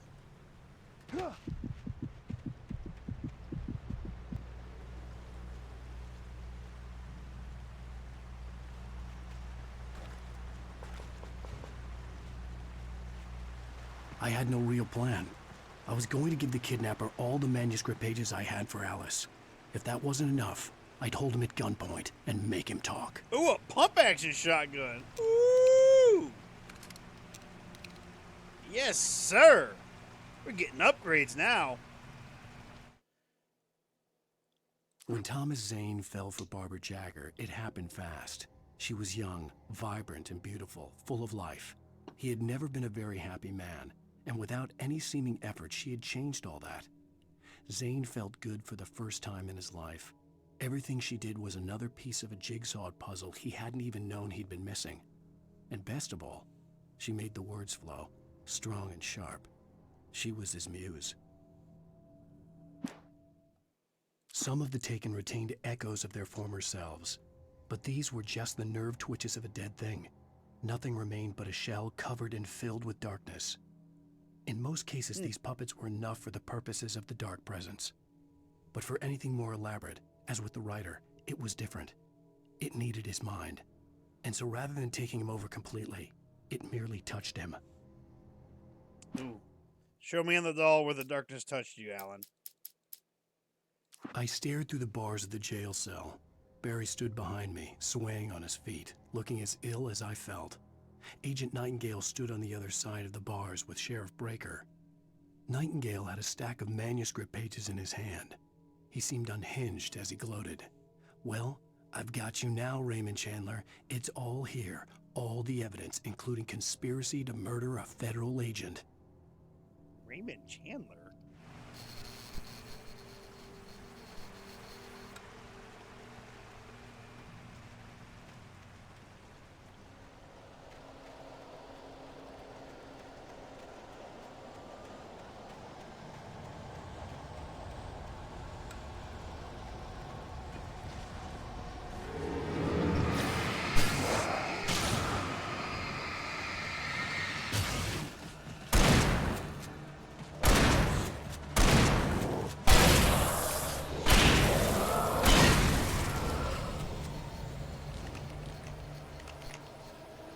The over-under shotgun was actually more powerful.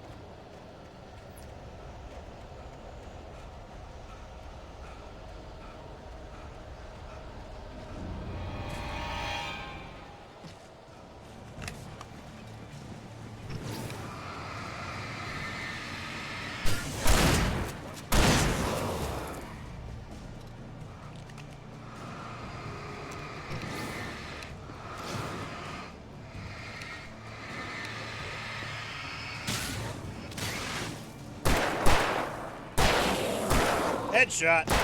Headshot. Headshot.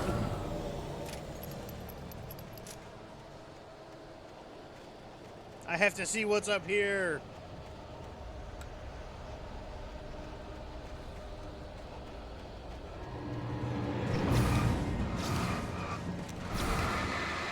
Get the fuck out of my way. I ain't got time for your bullshit.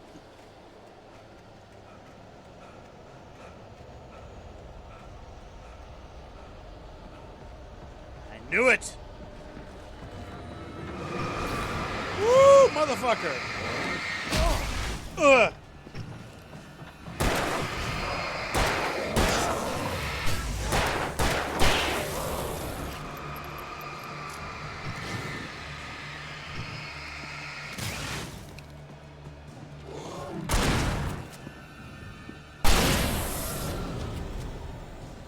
Bitch, I'm hunting you.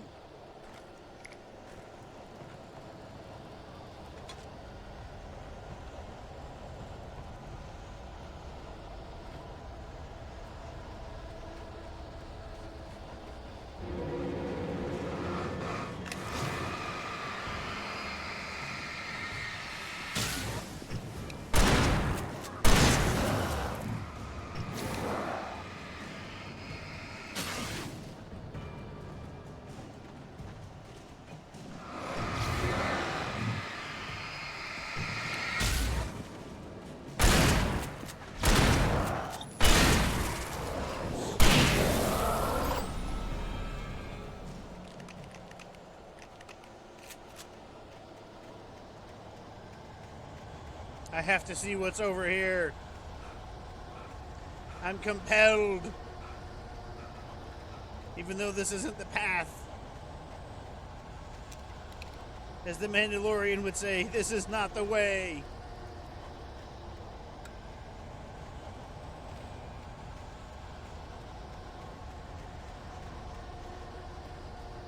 Oh, it is the way.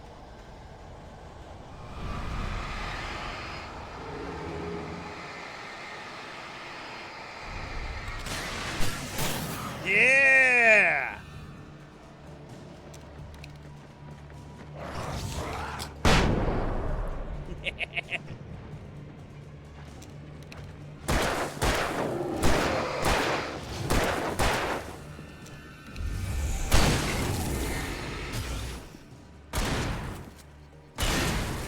The fuck out of here. Thank you, super powerful light.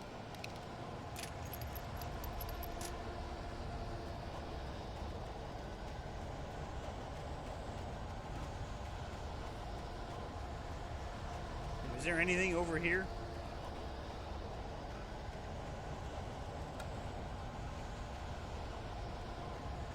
Doesn't appear to be anything over here.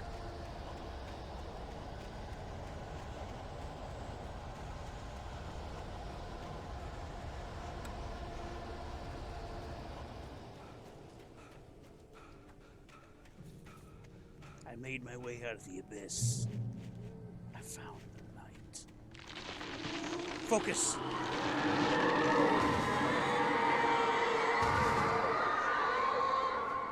The dark presence was moving ahead of me in the same direction I was going. A cold feeling settled itself in the pit of my stomach.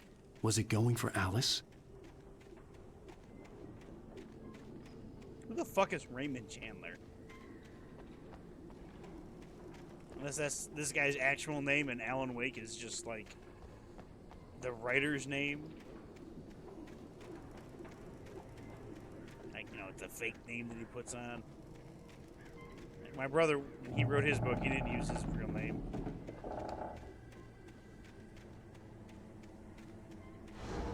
The graveyard shift may cause cancer. The graveyard shift may cause cancer? I don't know about that.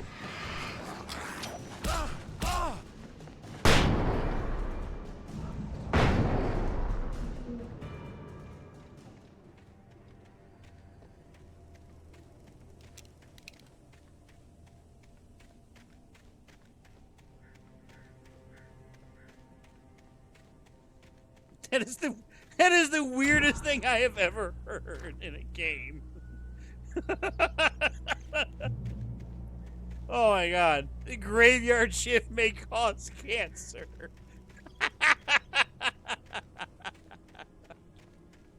What? What a weird thing to say.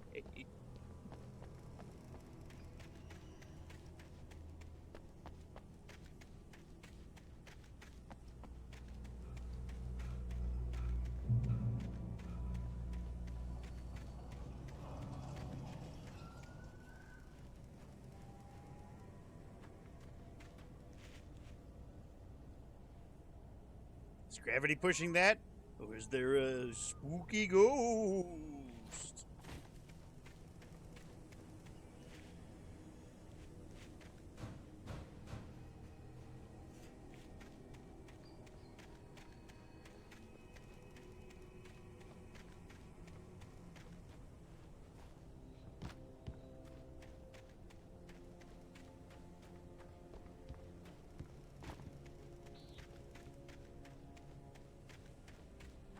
The place was dead, a ghost town.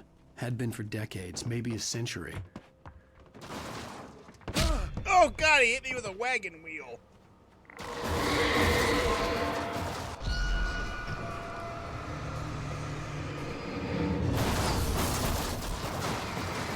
Motherfucker threw a car at me.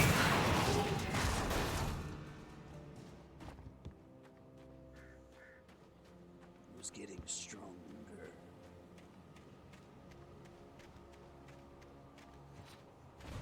Oh, there's nothing in there.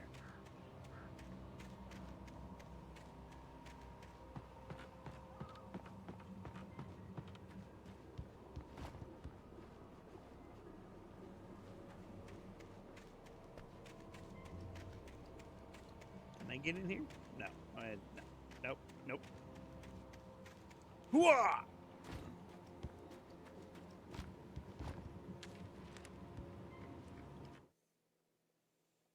Damn it, I want this page. Things were never as simple in real life as in fiction. I had lost count of the times I had wished there'd be a clear reason for my writer's block. Something to fight, something to lash out on. There wasn't. I was filled with doubt. I was nothing like the hero in my books. Alex Casey had gone through his life with single-minded determination, never wavering from his goal. Even now, I was angry at myself, angry at Alice, angry at Barry. I was fumbling and I had no plan.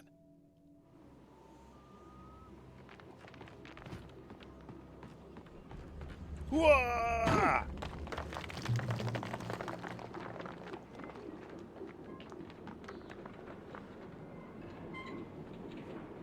Oh. Gray Peak Gorge.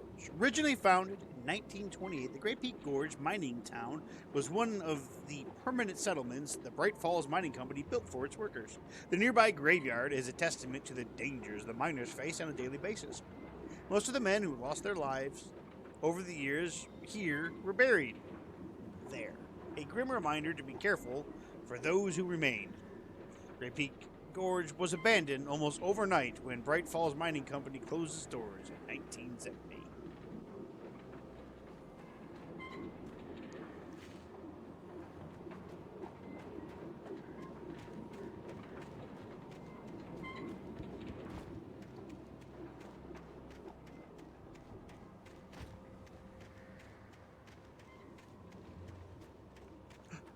You saw it.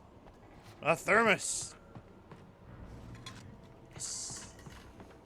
Ooh, and some batteries. Oh, never mind. My batteries are full.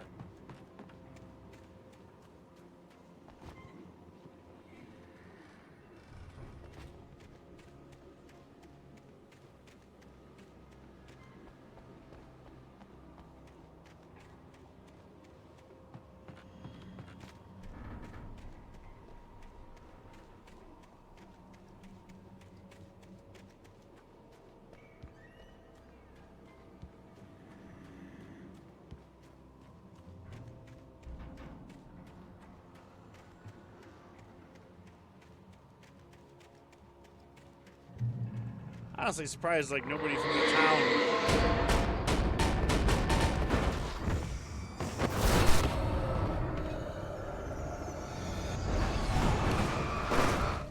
had come up and like taken these cars to like the junkyard or for scrap, you know?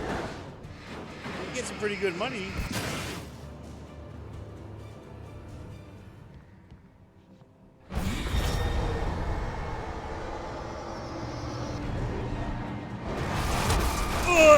He hit me with a tractor.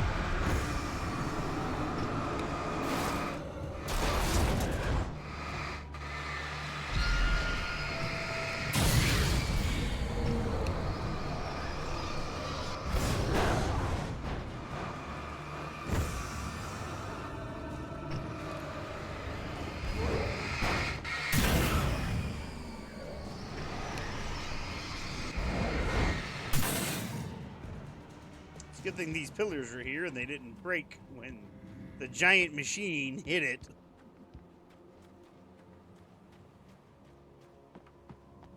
Don't fall in the hole.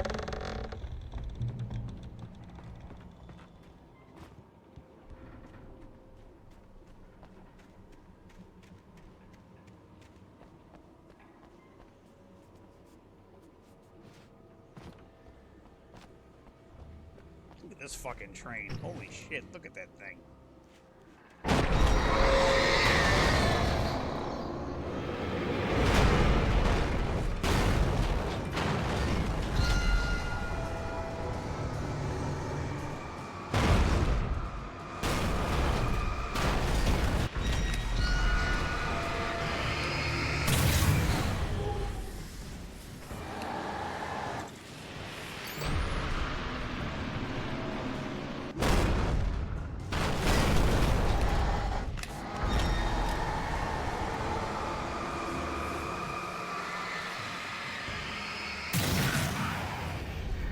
Aha! I have defeated Trade Boss.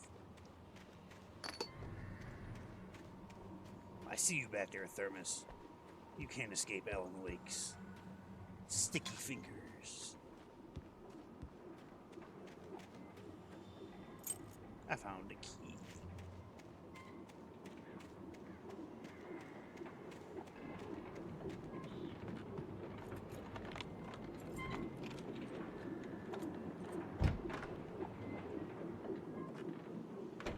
Yes, the grenade launcher. Anything outside of riding is a struggle. I feel ill. I managed to make my way downstairs. There's a shoebox filled with books and papers by Thomas Zane. It's very hard to focus, but I managed to read some of it. He's a poet, and a good one. He writes of muses and creators summoning fabulous things from a magic lake, using his powers to shape the world of a realm of gods and dreams and demons, dark things that wait for a chance to slip through, wearing the flesh of men as disguise. Zane writes about himself, his girlfriend being taken over by a dark presence. He's looking at me. About growing scared of the lake. Here's something to look at. Zane believes it's a mirror to the gaping void of darkness above, where some Lovecraftian presence lurks. I crawl back upstairs. I'll borrow these things for my story. They ring true. They fit. Okay then.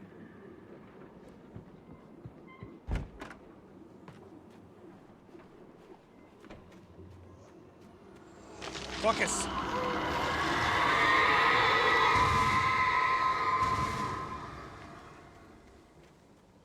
You know, when all this is over with, people are going to be like, who the fuck cut down all these goddamn trees?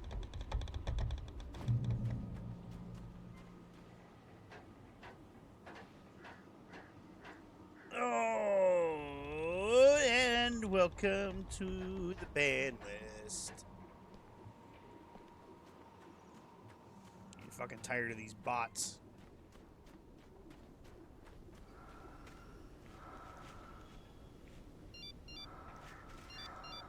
The kidnapper had sent me a text. The message was full of spelling errors and insults. It was telling me to hurry up.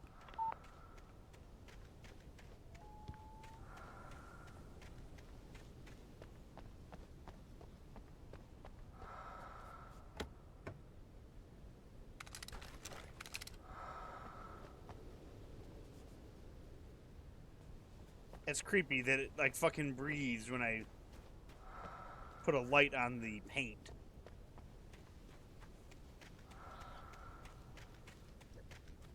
I've got 11 shots with my grenade launcher, 11 shots with the hunting rifle, 24 shots with my revolver. Well, that's 24 extra shots.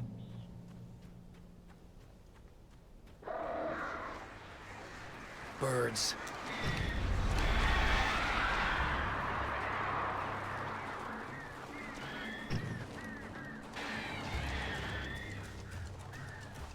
Come at me, birds! Hear that combat music?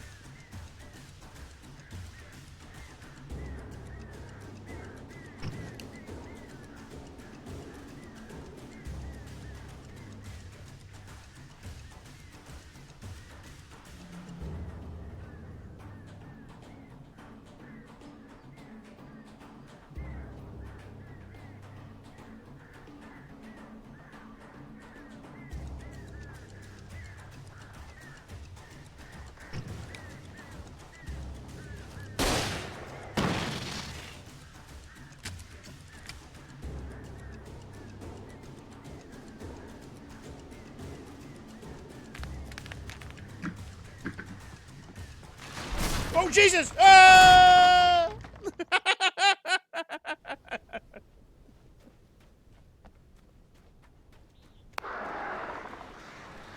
Birds.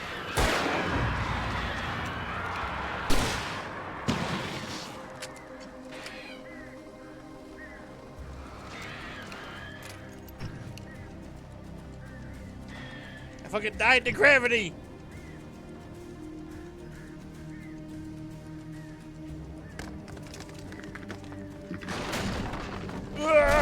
Oh fuck, I almost died to gravity right there.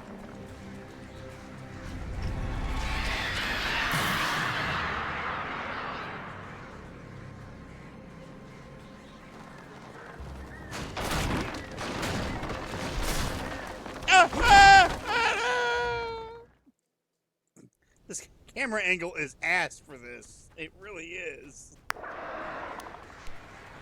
Birds.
Come on, birds.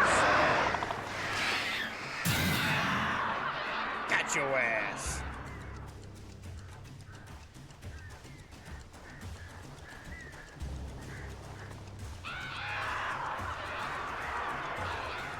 Yeah, you better run away.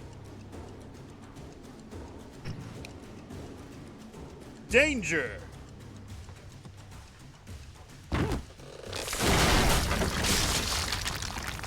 Look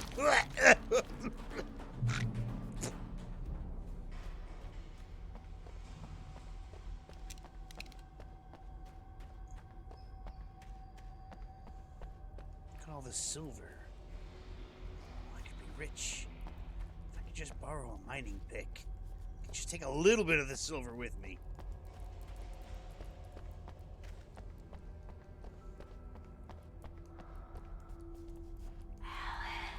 Tunnels go to Cauldron Lake. Okay.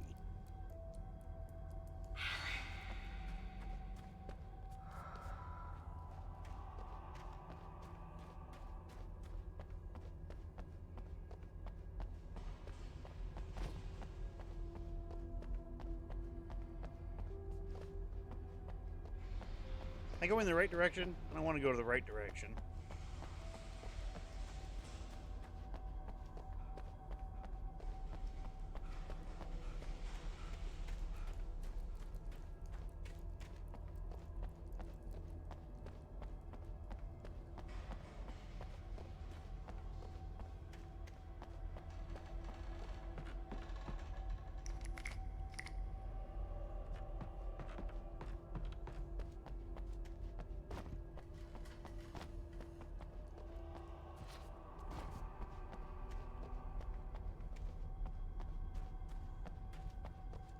I think that's the right direction.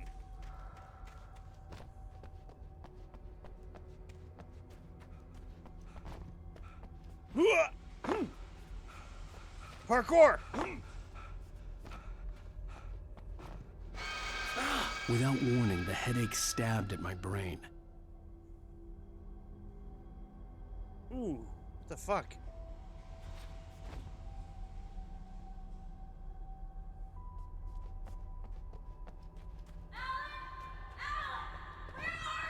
I'm fucking coming! Alice? Alice!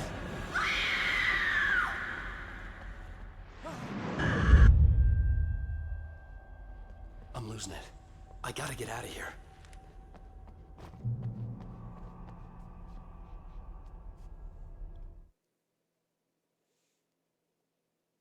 Hunters The take hunters it. were big, thick-set men, confident and at home in the woods. They were feeling good, running on beer, ghost stories, and camaraderie late into the night.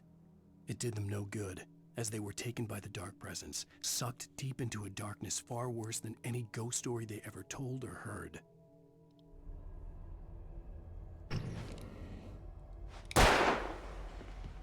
Get back my wife!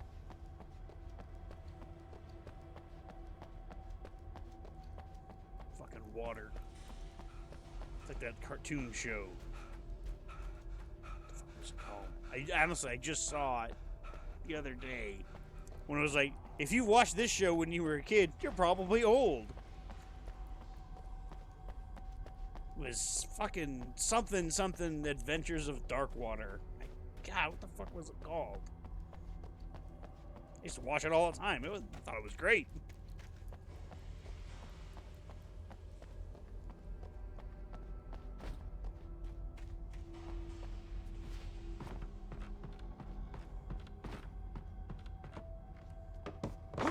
Ow.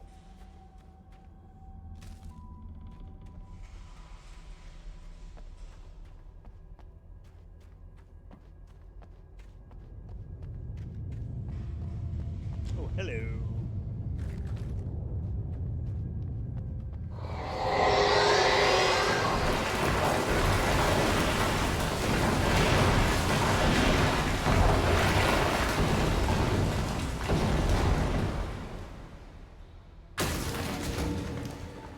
Hey, buddy.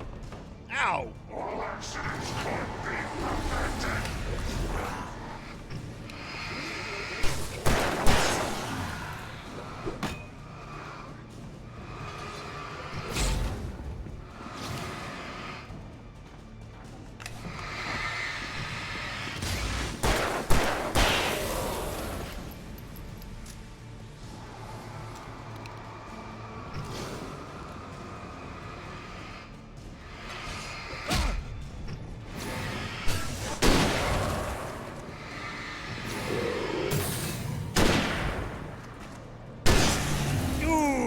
Do a 360.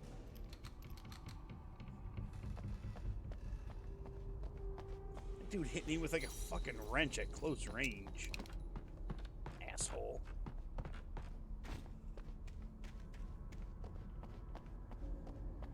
Thermos.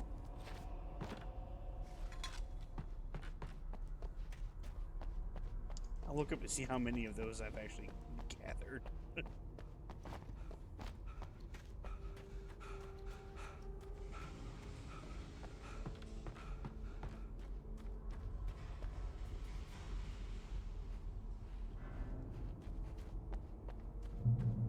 I'd have to make my way up this mine shaft in order to go on.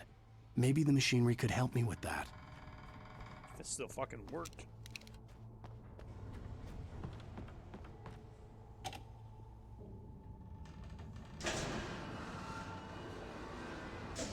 Look, I made a bridge.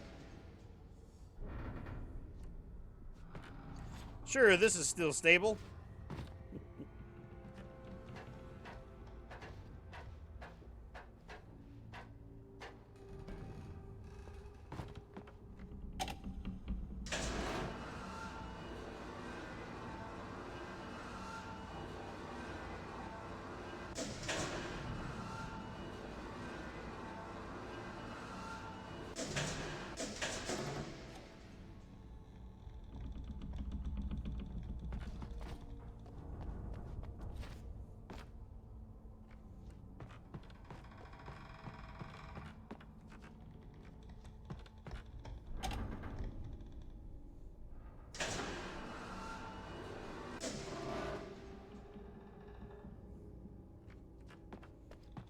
I know what I'm doing.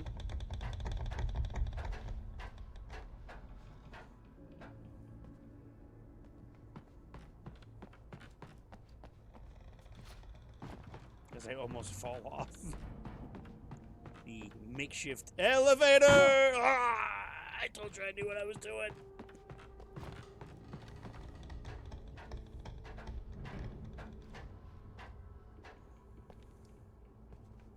It's just testing you all.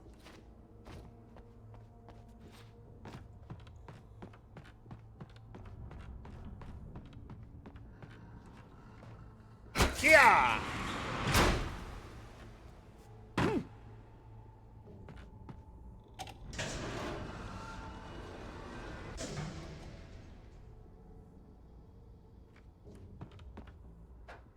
Spartan kicked that ladder nice and good.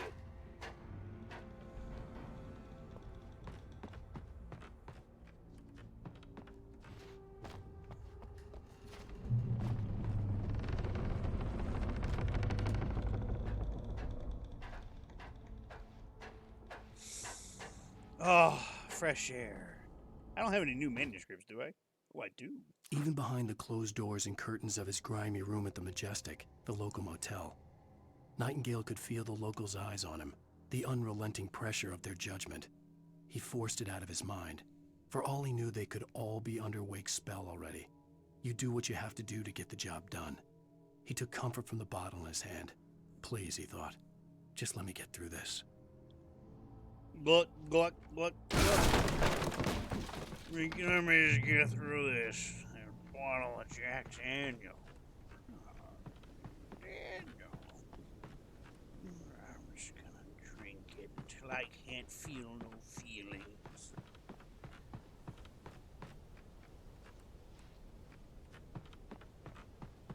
I don't want to go to the peak yet. What's down the stairs? Perhaps a manuscript page?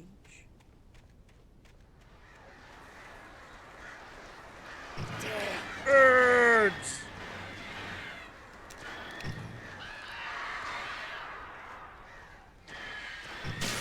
Ah! Gotcha!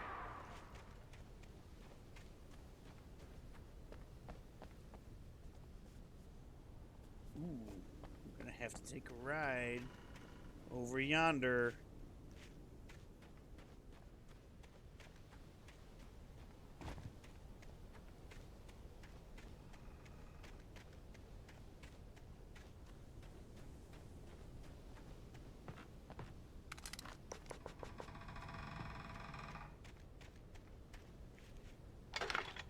One, 2, 3.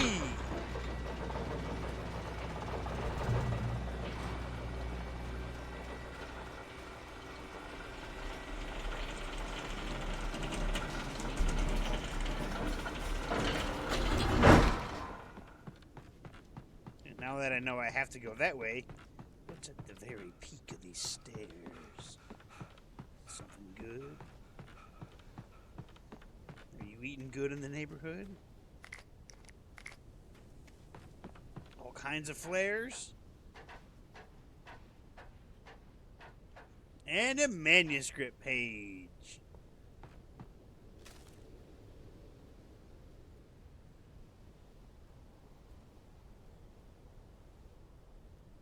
Ooh.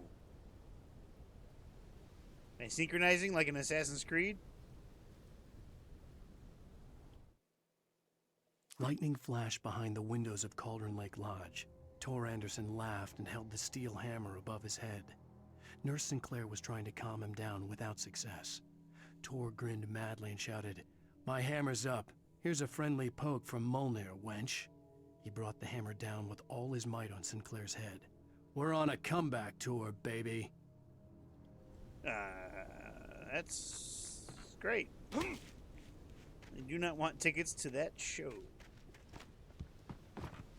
Reminds me of the fucking Beatles song, Maxwell's Silver Hammer. Oh my god, what a creepy fucking song. You get a chance and you haven't heard it before, listen to that. Alright, so we're gonna be ambushed by a bunch of birds on this gondola ride.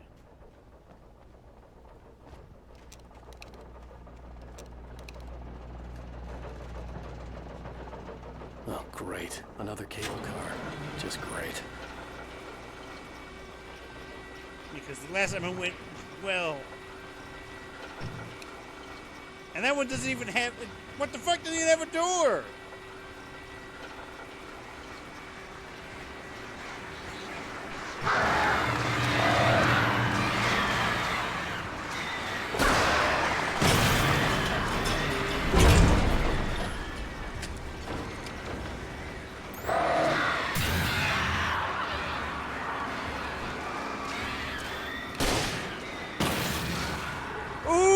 Get fucked! This cable car can move a little bit quicker, that'd be great.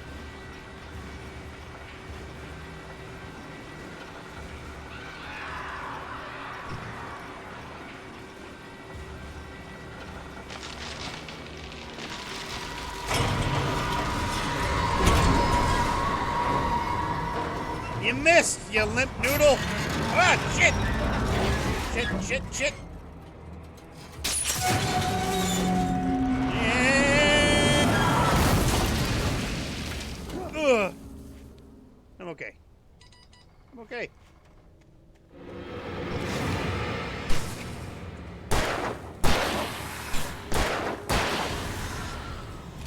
Russian mafia, stay off the mountain. I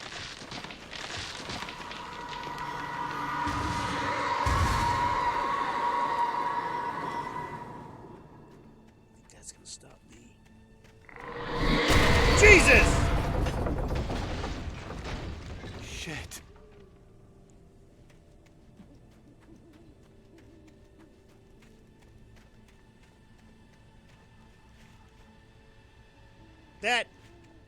That's not gonna stop me.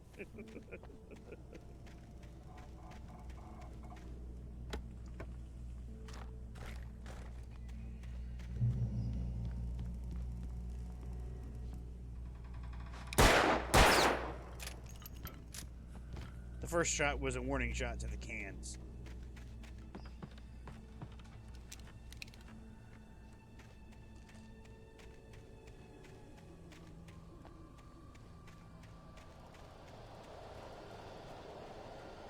This has been a much more combat-intensive chapter.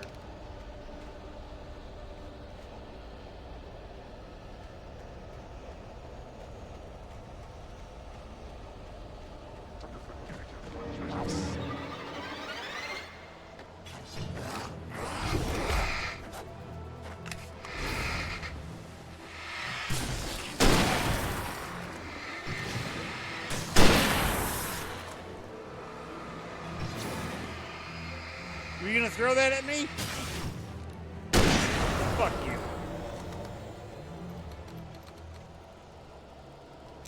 Let's get out of this abyss as fast as we can, because they're just gonna keep coming.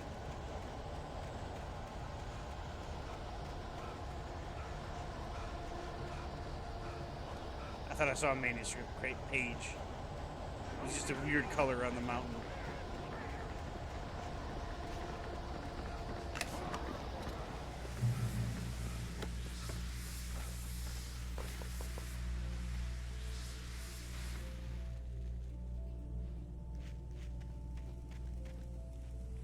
Cauldron Lake.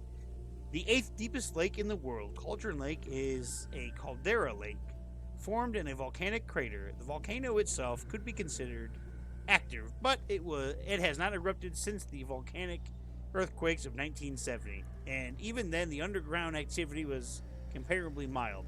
Despite some property damage, there were no casualties. Cauldron Lake is one of the most beautiful spots in Brights Falls area, as well as a central figure in many local folk tales. It's a popular recreational area for the residents. What about that dude that got swallowed? That he was on the island and like the island sunk when the volcano went off, and like he died, or did he not care? Like nobody cared about that guy. Like, he wasn't a local. Nobody liked him. He was a bitch. He wasn't one of us. Fucking small town douchebags. Clearly nothing's going to happen across this rope bridge. He's fine. Strong rope. Strong bridge.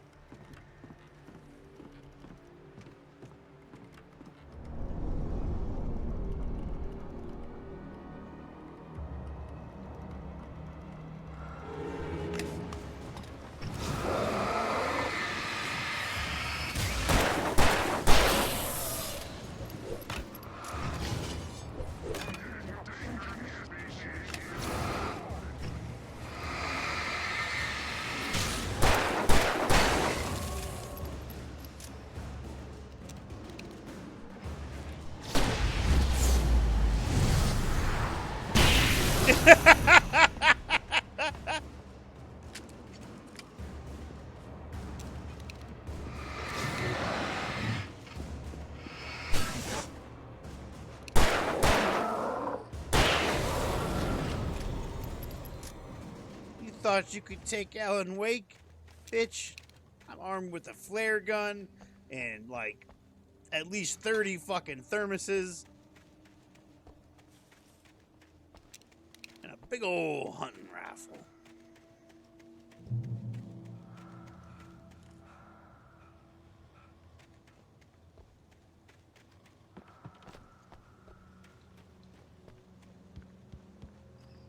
Ooh.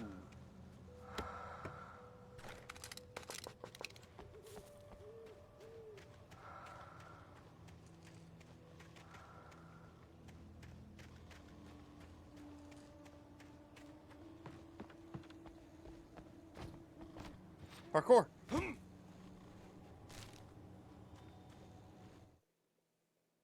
Maud had checked all of Stucky's rental cabins. There had been no sign of the Wakes. It was dark when he'd found their car parked at the end of the road by Cauldron Lake. It made no sense. They must have taken a wrong turn, but there was no sign of them, and the car had been there for hours already. Frustrated, Mott stood on the rotten ruin of the footbridge that had once led to Diver's Isle before it sank beneath the waves years ago. The boss wouldn't be happy.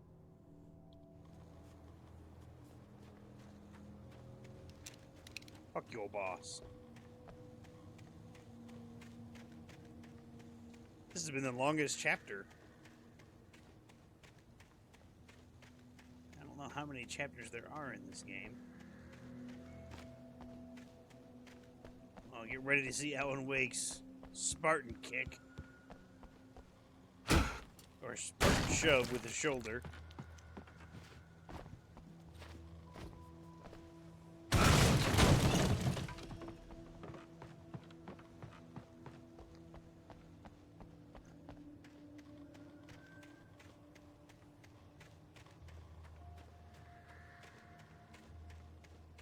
There's a thermos. You will be mine, Thermos. You will be mine.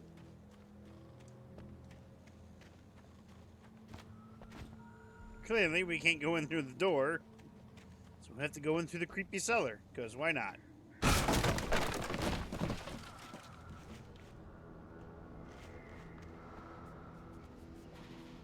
You talk to me on TV.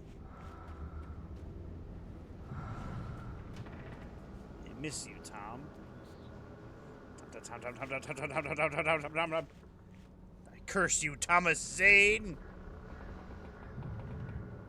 Miss you, Tom. Did you write this?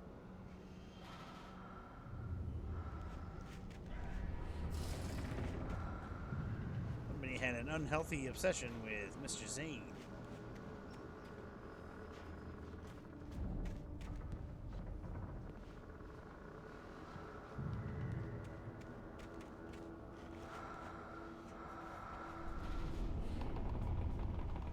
Here it is. Looking for a way up. Is that? Oh. Mind if I do?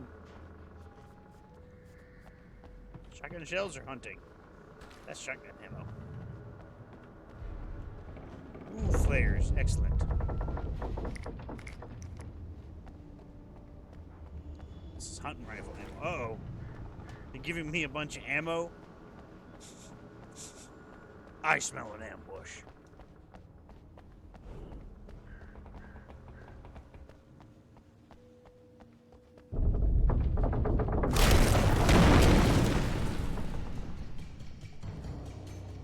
I was right! Flare.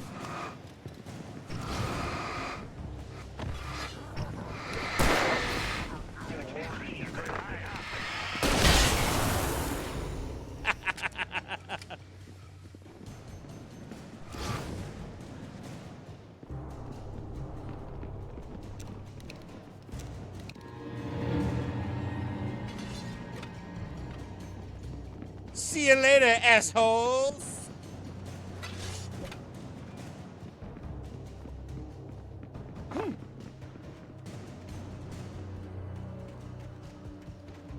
Thought I forgot about you, didn't you, Thermos? Mine.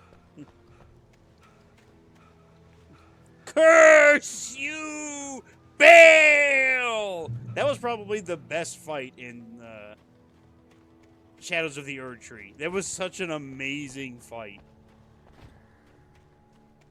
I only wish the Radon I fight could could have see been Cauldron Lake. I thought I could make out the more spot where the enjoyable, island and the but I cabin hated had that been. fight. There was a light near it. It had to be a boat.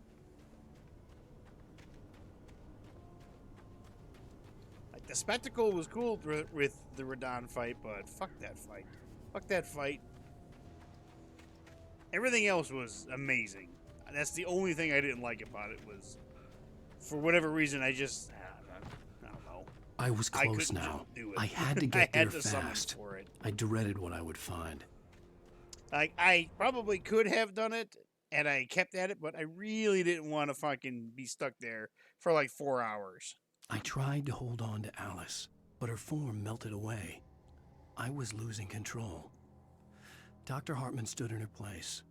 I wanted to hit him, but my arms were jelly. He smiled. It was a reassuring smile, and I hated him for it. I had to give you a sedative. Don't fight it. You went through another rough period. Right now, it's very important that you stay calm. We don't want you to have another episode. You're a patient at my clinic. Have been for a while now. Yeah, but that Bale fight was awesome. I loved everything about that fight. Wait! That you? Wake? Hey, I'm here! I'm coming! No! Get away! I'm sorry. Please, lady. The boss didn't know who he was messing with. I didn't know. I swear, I didn't know. We don't have his wife. We don't know where she is. She's probably drowned. We just said we had her to make him play ball. You see? To get him writing for us. Please. Please, no. I'm sorry. Please, don't hurt me. Ah! Ah! I don't think he made it. It was Bale. We are in the mountains. It was Bale. Bale got him.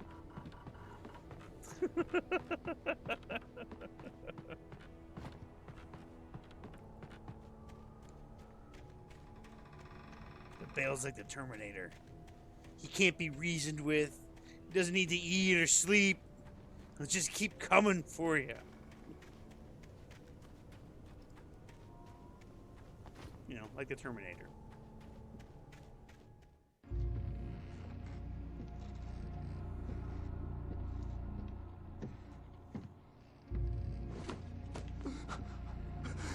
The fuck's wrong with you? Ugh!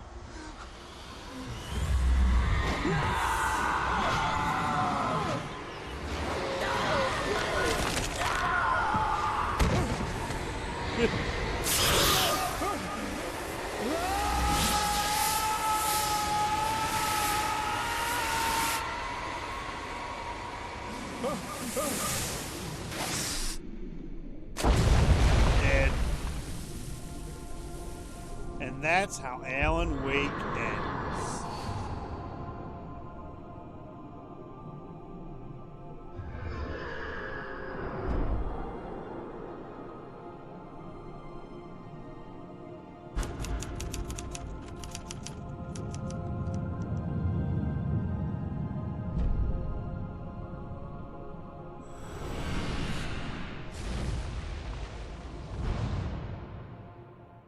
Oh shit, that's the end of the chapter. Alright, that's good.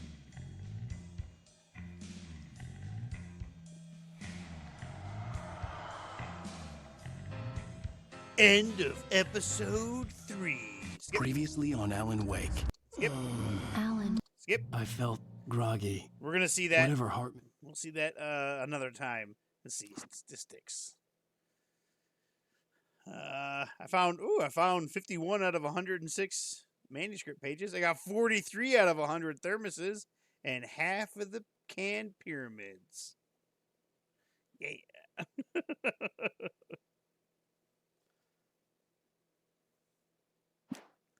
All right, I am going to quit, accept.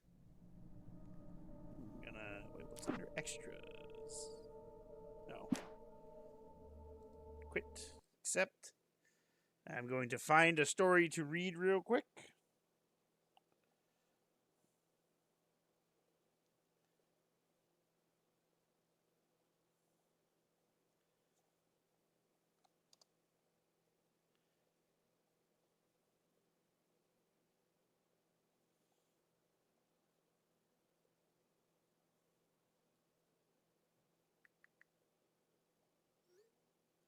All right.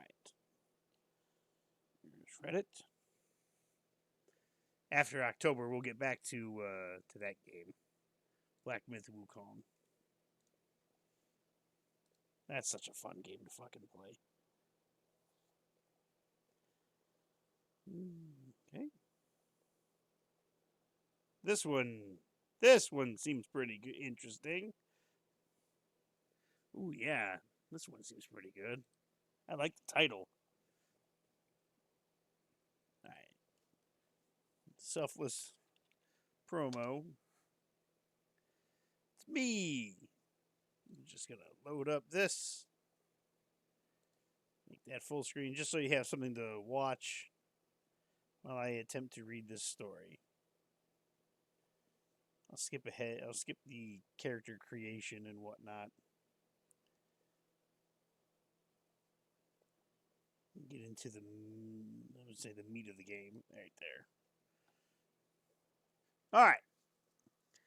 So as always, all these stories that I read on here can be found in the subreddit of No Sleep. Today's author is Emma Watson, but hold on, it's Emma Watson, but dumber. That's a great name. All right, this story is called "Count Your Windows Twice Every Night." I didn't. That made me intrigued to read that. All right. It started with an innocent enough warning from the old man next door. He was a reclusive figure, always dressed in faded flannel and worn out boots, with gray stubble that covered most of his face like a second layer of skin. Nobody in the neighborhood ever spoke to him much, but when he saw me locking my door one evening, he shuffled over with strange urgency in his eyes. "You live alone now, don't you?" His voice was raspy, like he hadn't spoken to another human in days. "Yeah," I replied, a bit uneasy but polite. "Why?" He leaned in close, his breath hot with the scent of whiskey. "You better count your windows twice every night before bed," he said, his eyes narrowing. "Make sure they're all closed and locked. If you don't, well, let's just say it's not good." I chuckled awkwardly, unsure if he was joking or just drunk. Sure, I'll do that. The old man's expression didn't change. "I'm serious, kid. Count them. Twice. Or they'll come in." I don't know why I made the old man have a southern accent, but yeah, here we are. I watched as he shuffled back to his house, a creeping unease setting in my gut. They'll come in. The fuck did he mean by that? But I shook it off as the ramblings of a lonely old man with little too much time and liquor on his hands. That night, as I wandered around my house before bed, found myself thinking about his strange warning. I stood in front of the first window in my bedroom and closed it tightly, then the one in the kitchen. After a second of hesitation, I moved through the house, checking each window carefully, just as he had suggested. One in the bathroom, two in the living room, each of them shut and locked. When I reached the last one in the hallway, I counted again in my head. 5 windows, all sealed. It felt ridiculous, but I did it anyways. Twice, just like he said. Nothing happened that night, of course. But over the next few days, I couldn't shake the feeling that something was off. I noticed subtle things. A draft, even though the windows were closed. Strange sounds late at night, and the most unsettling, a growing sense of being watched. The next week I came home late from work, exhausted, and I forgot about the old man's warning. I went straight to bed, my body too heavy with fatigue to bother checking the windows. I didn't even think about it until in the middle of the night when I woke up to a soft tapping sound. Tap, tap, tap. At first, I thought it was rain, but the night was dry. The tapping grew louder and more insistent. My heart began to race as I sat up in bed, listening. It was coming from the hallway window, the last one I'd always check. I hesitated, fear gripping me, but curiosity pulling me out of bed. As I approached the hallway, the tapping stopped abruptly, leaving behind an eerie silence. My pulse pounded in my ears. The window was closed, of course it was, but as I reached for the lock, I saw it. A handprint on the glass. Not mine. Something else, something that shouldn't be there. I stumbled back, my breath catching in my throat. The handprint was too large, too distorted. I pressed against the glass from the outside, as though something had been watching me. Frantic, I ran through the house, checking every window and counting them twice, just like the old man had warned. But the windows were all closed and locked, yet the feeling that something was wrong persisted, stronger than ever. The next night, I made sure to check the windows before bed, counting each one meticulously. 5 windows, twice, and then I slept. But the tapping came again, this time louder, faster. It wasn't just one window either, it was all of them. A frantic, rhythmic tapping of every room surrounding me. I leapt out of bed, my body trembling with fear. The windows, they were all shut, yet the tapping wouldn't stop. I backed into the center of the living room, cold sweat trickling down my spine, and that's when I saw it. The shadow moving just outside the glass. A figure, tall and lanky, with impossibly long limbs and a face that seemed to shift and warp under the dim moonlight. It pressed against the window, its grotesque face turning slowly towards me. Eyes, if you could call them that, met mine, hollow and hungry.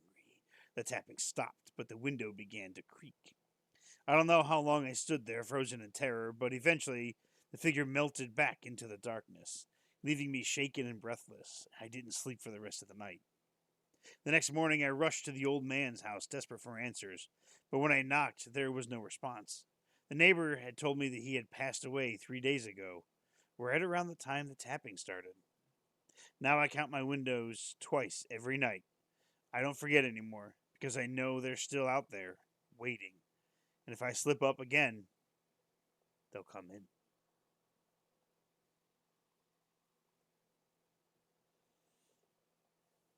That was pretty good. That was pretty good. I enjoyed that.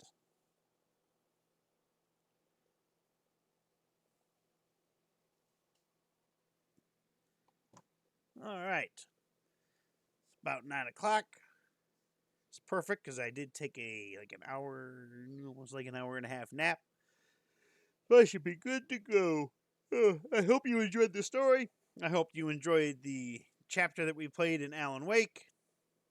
And I'll see you all. I'll try to get on tomorrow. I'll try to get on a little bit earlier tomorrow. Now that everything here is kind of settled back into normalcy.